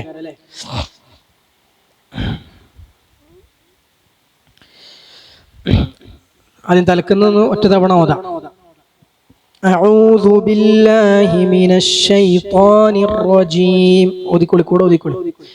أعوذ بالله من الشيطان الرجيم. بسم الله الرحمن الرحيم. ألهاكم التكاثر حتى زرتم المقابر كلا سوف تعلمون ثم كلا سوف تعلمون كلا لو تعلمون علم اليقين لترون الجحيم ثم لترونها عين اليقين ثم لتسألن يومئذ عن النعيم. ഇവിടെ ലതറവുന്നൽ ജഹീം എന്ന ആയത്തിൽ എന്താണ് നമ്മൾ ശ്രദ്ധിക്കാനുള്ളത്? പ്രത്യേകിച്ച് നിയമം എന്തെങ്കിലും ഉണ്ടോ? നൂന് മണിക്കണം അല്ലെ, വേറെ പ്രത്യേകിച്ചൊന്നും ഇല്ലല്ലോ. ഇല്ല. റാ തഫ്ഖീം ചെയ്യണം. താഇനെ തഫ്ഖീം ചെയ്യരുത്. താ എന്ന് പറയാൻ പറ്റുള്ളൂ, താ എന്ന് പറയരുത്. തറവുന്ന. വാവ് ഉച്ചരിക്കുമ്പോൾ ചുണ്ട് കൂർപ്പിക്കണം അല്ലെ. ലതറവുന്ന ചുണ്ട് വൃത്താകൃതിയിലാകണം. ലതറവുന്നൽ ജഹീം. സുമ്മ എന്ന് പറയുമ്പോൾ മമ്മുണ്ട് കൊണ്ട് ചുണ്ട് വൃത്താകൃതിയിലാകണം. സുമ്മ ലതറവുന്നഹ, അവിടെയും വാവ്. ലതറവുന്നഹ ഐനൽ യഖീൻ. പ്രത്യേകിച്ചൊന്നുമില്ല. സുമ്മ അവിടെയൊക്കെ മണിക്കണം, സുമ്മള്ളോടത്ത് മണിക്കണം. സുമ്മ ലതുസ്അലുന്ന, അവിടെയും തു ബമ്മാണ് അല്ലെ. തുസ്അലു ബമ്മാണ്. ലതുസ്അലുന്ന യൗമഇദിൻ, വാവ്. യൗമഇദിൻ എന്താ പറയാ? യൗമഇദിൻ ചുണ്ട് വൃത്താകൃതിയിലാകണം. യൗമഇദിൻ അനിൻ നഈം. യൗമഇദിൻ അൻ എന്താ അവിടെ നിയമം? ഇദ്ഹാർ ചെയ്യണം. യൗമഇദിൻ തെൻവീനാണ്. തെൻവീനെ മണിച്ചിട്ട് യൗമഇദിൻ പറ്റുമോ? ഇല്ല. വ്യക്തമാക്കി മണിക്കാതെ ഊതുക. യൗമഇദിൻ അനി. യൗമഇദിൻ അനിൻ നഈം. അനിൻ നഈം അവിടെ എന്താ? ശരിക്ക് അൻ-നഈം എന്നാണ്. ശരിക്കും നൂന് സുക്കൂനാണ് അവിടെ. ശരിക്കും അറിയുമ്പോ സാധാരണ നിലക്ക് അവിടെ സുക്കൂനാണ് വരേണ്ടത്. പക്ഷെ ഖുർആൻ ആയതുകൊണ്ട് തന്നെ അവിടെ തജ്വീദിന്റെ നിയമമുണ്ട്. എന്താ നിയമം? സുക്കൂനുള്ള നൂനിന് ശേഷം വീണ്ടും നൂന് വന്നാൽ എന്ത് ചെയ്യണം? അവിടെ എന്താ വേണ്ടി? ഇദ്ഗാം ചെയ്യണം അല്ലെ. സുക്കൂനിലെ നൂനിന് ശേഷം നൂന് വന്നാൽ എന്ത് ചെയ്യണം? ഇദ്ഗാമുൻ ബിഗുന്ന, മണിച്ച് ലയിപ്പിക്കണം. അപ്പൊ നമ്മൾ ഈ നൂനിൽ എന്ത് ചെയ്യാണ്? സുക്കൂനുള്ള നൂനാണ്. സുക്കൂനുള്ള നൂനിന് ശേഷമുള്ള നൂനിൽ ലയിപ്പിക്കുമ്പോ എന്താവും? ഈ നൂനതയ്ക്ക് ലയിക്കണ്ടേ? അപ്പൊ എന്നുള്ള സുക്കൂൻ എന്താവും? സ്വാഭാവികമായും കസ്റായി മാറും. ആനീൻ. ഇവിടെ അലിഫ്ലാം ഉണ്ട് അല്ലെ. ഇവിടെ അലിഫ്ലാം ഉണ്ട്. അതുകൊണ്ട് തന്നെ ഇവിടെ ശബ്ദമുണ്ട് ഇവിടെ. അപ്പോ ഈ പിന്നെ മണിക്കണോണ്ടല്ല ആവണത്, കസ്റാവണത് അലിഫ്ലാമോണ്ടാണ്. അത് ഇൽത്തിഖാ സാക്കിന് അതാണ് അലിഫ്ലാമോണ്ടാണ് എന്ത് ചെയ്യണത്? ഇവിടെ കസ്റാവണത്. അതായത് ഇവിടെ സുക്കൂനാണ്. ഈ അലിഫിനും എന്താണ്? സുക്കൂനാണ്. ഇത് രണ്ടും സുക്കൂനാണ്. അപ്പം ഇത് ചേർത്ത് ഓതുമ്പോ സുക്കൂനാണ്, അല്ലെങ്കിൽ ഫത്ഹാണ്. അത് ഹംസത്തുൽ വസ്ൽ എന്നാ പറയാ അല്ലെ, ഹംസത്തുൽ വസ്ല്. ആ ഹംസക്ക് എന്താ പറയാ? ഹംസത്തുൽ വസ്ല്. ഹംസത്തുൽ വസ്ലിന്റെ പ്രത്യേകത എന്താ? ചേർത്ത് ഓതുമ്പോ അതിന്റെ ഉച്ചാരണം പോകും, അതായത് സുക്കൂനായി മാറും, ഹറക്കത്തില്ലാതാകും. എന്നാൽ നിർത്തി ഓതുമ്പോഴോ അൻ-നഈം എന്നാണ് ഓതുക നിർത്തുമ്പോ. പക്ഷെ അവിടെ നമ്മൾ നിർത്തൂല, നിർത്താൻ പറ്റുന്ന സ്ഥലമല്ലല്ലോ. അപ്പൊ നമ്മൾ എങ്ങനെ ഓതണം? അനിൻ-നഈം എന്ന് ആ രണ്ട് സുക്കൂന് വരുമ്പോ അതിലൊരു സുക്കൂൻ എന്ത് ചെയ്യും? അത് അവിടെ കെസ്റാക്കി മാറ്റും. അത് അറബിയിൽ പൊതു നിയമമാണ്. അറബിയിൽ എവിടെയും രണ്ട് സുക്കൂൻ ഒരുമിച്ച് ഉണ്ടാവൂല. അങ്ങനെ വന്നാൽ അപ്പൊ അറബികൾ എന്ത് ചെയ്യും? അതിൽ ഒന്നാമത്തെ ഹറക്കത്താക്കി മാറ്റും. അപ്പൊ അങ്ങനെ മാറ്റുന്നതാണ് ഇവിടെ അനിൻ-നഈം. മനസ്സിലായില്ലേ? അതെ, അവിടെ അൽഹാക്കും മുത്തകാസുർ. അതെ, ആദ്യത്തെ ആയത്തിലും അത് തന്നെയാണ്. അൽഹാക്കും എന്നാണ്, അൽഹാക്കും സുക്കൂനാണ്. അവിടെ ഇൽത്തിഖാഉ സാക്കീൻ അൽഹാക്കും എന്നുള്ളതിന്റെ സുക്കൂനും അത്തകാസുറിന്റെ അലിഫിലെ സുക്കൂൻ രണ്ടും കൂടി വരുമ്പോൾ രണ്ട് സുക്കൂനായി. അപ്പൊ ഇതിൽ ഒന്നാമത്തെ സുക്കൂൻ എന്ത് ചെയ്തു? മാറ്റി ഹറക്കത്താക്കി. അൽഹാക്കുമുത്തകാസുർ. ജസാക്കുമുല്ലാഹു ഖൈറൻ. അപ്പൊ അതാണ് അതിൽ ശ്രദ്ധിക്കേണ്ട കാര്യങ്ങൾ. അപ്പൊ നമ്മൾ ഇനി ഇതൊക്കെ ശ്രദ്ധിച്ചുകൊണ്ട് ഓതുക. പ്രത്യേകിച്ചൊന്നുമില്ല, എല്ലാവർക്കും അറിയണ തന്നെയാണ്. അഊദു ബില്ലാഹി മിനശ് ശൈത്വാനിർ റജീം.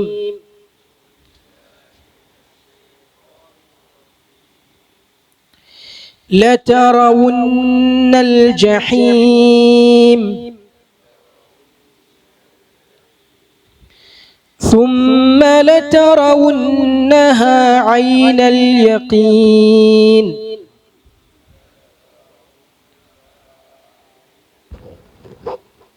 ثم لتسألن يومئذ عن النعيم.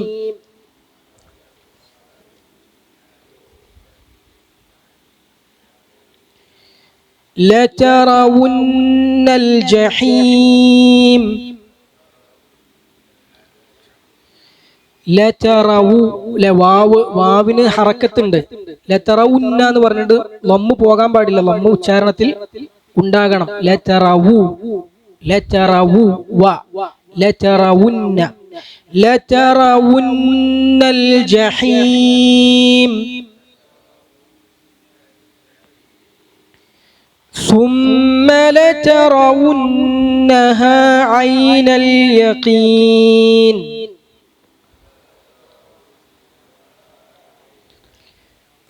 അവിടെ ഖാഫ് നമ്മൾ പറഞ്ഞു, ഖാഫ് എന്ത് ചെയ്യേണ്ട അക്ഷരാണ്? ശരിക്ക് ഇസ്തിഅലാ ചെയ്യേണ്ട അക്ഷരാണ്, കനപ്പിക്കേണ്ട അക്ഷരാണ്. പക്ഷെ കെസ്ർ വരുമ്പോ ഇസ്തിഅലാ വളരെ ചെറിയ രൂപത്തിലേ ഉണ്ടാവുള്ളൂ. അതുകൊണ്ട് യഖീൻ എന്ന് പറയരുത്, യഖീൻ എന്ന് പറഞ്ഞാൽ മതി. ചെറിയ രൂപത്തില് കെസ്ർ വരുന്നോണ്ടാണ്.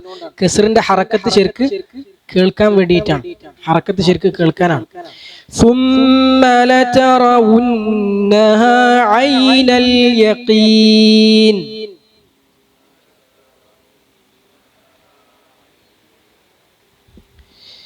ثم لتسألن يومئذ عن النعيم.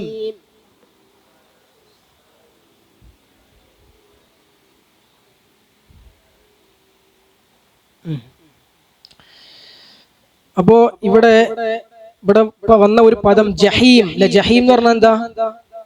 ലതറവുന്ന എന്ന് പറഞ്ഞാൽ എന്താ? നിങ്ങൾ കാണുക തന്നെ ചെയ്യും. നിങ്ങൾ കാണുക തന്നെ ചെയ്യും. ല എന്ന് വന്നാൽ ഉറപ്പിക്കാൻ വേണ്ടി വരുന്ന പദമാണ്. ലതറ എന്ന് പറഞ്ഞാൽ തന്നെ എന്താ? നീ കാണും. ലതറവു ലതറയന്ന എന്ന് പറഞ്ഞാൽ പിന്നെ കൂടുതൽ വീണ്ടും ഉറപ്പിച്ചു അല്ലെ. ലതറയന്ന നീ ഒരാൾ കാണുക തന്നെ ചെയ്യും. നിങ്ങൾ കുറെ പേരാവുമ്പോ ലതറവുന്ന ലതറവുന്ന നിങ്ങൾ ഉറപ്പായിട്ടും കാണുക തന്നെ ചെയ്യും. അൽ ജഹീമ എന്തിനെ? നരകത്തെ നിങ്ങൾ കാണുക തന്നെ ചെയ്യും. സുമ്മ ലതറവുന്നഹ സുമ്മ വീണ്ടും. അപ്പൊ നേരത്തെ നമ്മൾ പറഞ്ഞിരുന്നു സുമ്മ കല്ലാ സൗഫ തഅലമൂൻ. എന്തിനാണ് അങ്ങനെ പറയുന്നത്? എന്തിനാണ്? ഉറപ്പിക്കാൻ വേണ്ടിയിട്ട് ഒന്നും കൂടി അള്ളാഹു ദൃഢപ്പെടുത്തുകയാണ്. സുമ്മ ലതറവുന്നഹ. ഇല്ല അങ്ങനെ പറഞ്ഞാൽ പോരാ, എന്തായാലും പിന്നെ നിങ്ങൾ കാണുക ചെയ്യും, പിന്നെയും നിങ്ങൾ കാണുക തന്നെ ചെയ്യും. എങ്ങനെ കാണും? ഐനൽ യഖീൻ. എന്താ ഐനുൽ യഖീൻ? എന്താ? കണ്ട് നിങ്ങൾക്ക് യഖീനാകും. കണ്ടിട്ട് തന്നെ നിങ്ങൾക്ക് എന്ത് വരും? ബോധ്യം വരിക തന്നെ ചെയ്യും. സുമ്മ ലതുസ്അലുന്ന, പിന്നെ എന്ന് മാത്രമല്ല നിങ്ങൾ ചോദ്യം ചെയ്യപ്പെടുക തന്നെ ചെയ്യും. സഅല എന്ന് പറഞ്ഞാൽ ചോദിച്ചു. സഅല യസ്അലു എന്ന് പറഞ്ഞാൽ ഒരാള് ചോദിക്കുന്നു. യുസ്അലു എന്ന് പറഞ്ഞാൽ ഒരാൾ ചോദിക്കപ്പെടുന്നു. ചോദിക്കപ്പെടുന്നു, അയാളോട് വേറെ ആരോ ചോദിക്കണം. തുസ്അലു എന്ന് പറഞ്ഞാൽ നീ ഒരാൾ ചോദിക്കപ്പെടുന്നു, അല്ലെങ്കിൽ അവളൊരു സ്ത്രീ ചോദിക്കപ്പെടുന്നു. രണ്ടിനും തുസ്അലു എന്നാ പറയാം. അവൾ ഒരു സ്ത്രീ ചോദിക്കപ്പെടുന്നതിനും തുസ്അലു എന്ന് പറയും. നീ ഒരു പുരുഷൻ ചോദിക്കപ്പെടുന്നതിനും തുസ്അലു എന്ന് പറയും. നീ ഒരു പുരുഷൻ ചോദിക്കപ്പെടുന്നു, തുസ്അലു. ഇനി നീ ചോദിക്കപ്പെടുന്നുള്ളതിനെ ഉറപ്പിക്കണം. ലാ തുസ്അലു, നീ ചോദിക്കപ്പെടുന്ന ചെയ്യും. അത് പിന്നെ ഉറപ്പിക്കണം. ലാ തുസ്അലുന്ന, എന്തായാലും നീ അല്ല, എന്തായാലും ലാ തുസ്അലന്ന എന്നാ പറയാ. ലാ തുസ്അലന്ന, നീ ചോദിക്കപ്പെടുന്ന ചെയ്യും. നിങ്ങളാകുമ്പോഴോ ലാ തുസ്അലുന്ന, ദമ്മായി മാറും. ഫത്ഹിനെ ദമ്മാക്കും. നിങ്ങൾ കുറെ പേരാകുമ്പോ ലാ തുസ്അലുന്ന എന്ന് ദമ്മാക്കി മാറ്റും. ലാ തുസ്അലുന്ന, നിങ്ങൾ ചോദ്യം ചെയ്യപ്പെടുക തന്നെ ചെയ്യും. യൗമഇദിൻ, യൗമഇദിൻ അന്നത്തെ ദിവസം, അന്നത്തെ ദിവസം. അനിൻ നഈം, എന്തിനെ കുറിച്ച്? നിഅമ എന്ന് പറഞ്ഞാൽ എന്താ? അനുഗ്രഹം അല്ലെ? നഈം എന്ന് പറഞ്ഞാൽ അനുഗ്രഹങ്ങൾ, സുഖാനുഗ്രഹം. അനുഗ്രഹത്തെ കുറിച്ച് നിങ്ങൾ, അനുഗ്രഹങ്ങളെ കുറിച്ച് നിങ്ങൾ ചോദ്യം ചെയ്യപ്പെടുക തന്നെ ചെയ്യും. നമുക്ക് എത്ര സമയം കൂടി പോകാൻ പറ്റും? സമയം കഴിഞ്ഞോ അതോ ഇവിടെ നിർത്തണോ? അർത്ഥം നമ്മൾ പറഞ്ഞു. 30 30 അപ്പൊ ഇപ്പൊ നിർത്തേ.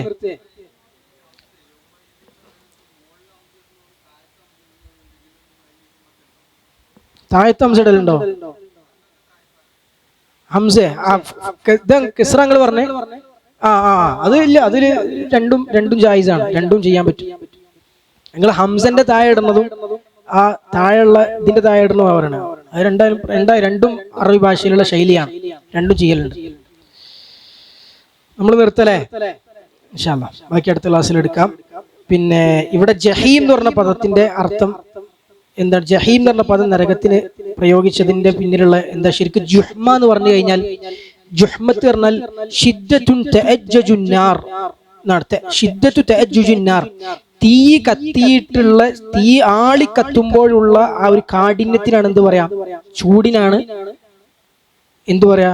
ജുഹ്മത്ത് എന്ന് പറയാ. തീ ആളി കത്തുമ്പോഴുള്ള ചൂടിന്റെ കാഠിന്യത്തിനാണ് ജുഹ്മ എന്ന് പറയാ. അതിൽ നിന്നാണ് എന്ത് വരുന്നത്? ജഹീം. അപ്പൊ ജഹീം എന്ന് പറഞ്ഞാൽ നരകത്തിന്റെ തീ ആളി കത്തുമ്പോഴുള്ളതിന്റെ ശക്തമായ ചൂടിനെ അറിയിക്കുന്ന പേരാണെന്ത്? ജഹീം എന്ന് പറഞ്ഞാൽ നരകത്തിന്റെ പേര് എന്ന് മനസ്സിലാക്കുക. അല്ലാഹു സുബ്ഹാനഹു വ തആല നരകശിക്ഷയിൽ നിന്ന് നമ്മെയും നമ്മുടെ കുടുംബത്തെയും എല്ലാം അല്ലാഹു കാത്തിരക്ഷിക്കുമാറാകട്ടെ. റബ്ബനാ ആതിനാ ഫിദ്ദുനിയ ഹസന വഫിൽ ആഖിറതി ഹസനതൻ വഖിനാ അദാബന്നാർ. ربنا آتنا في الدنيا حسنة وفي الآخرة حسنة وقنا عذاب النار. اللهم اغفر للمسلمين والمسلمات الأحياء منهم والأموات. اللهم أعز الإسلام والمسلمين وأذل الشرك والمشركين. وصلى الله وسلم على نبينا محمد والحمد لله رب العالمين. سبحانك اللهم بحمدك أشهد أن لا إله إلا أنت أستغفرك وأتوب إليك. السلام عليكم.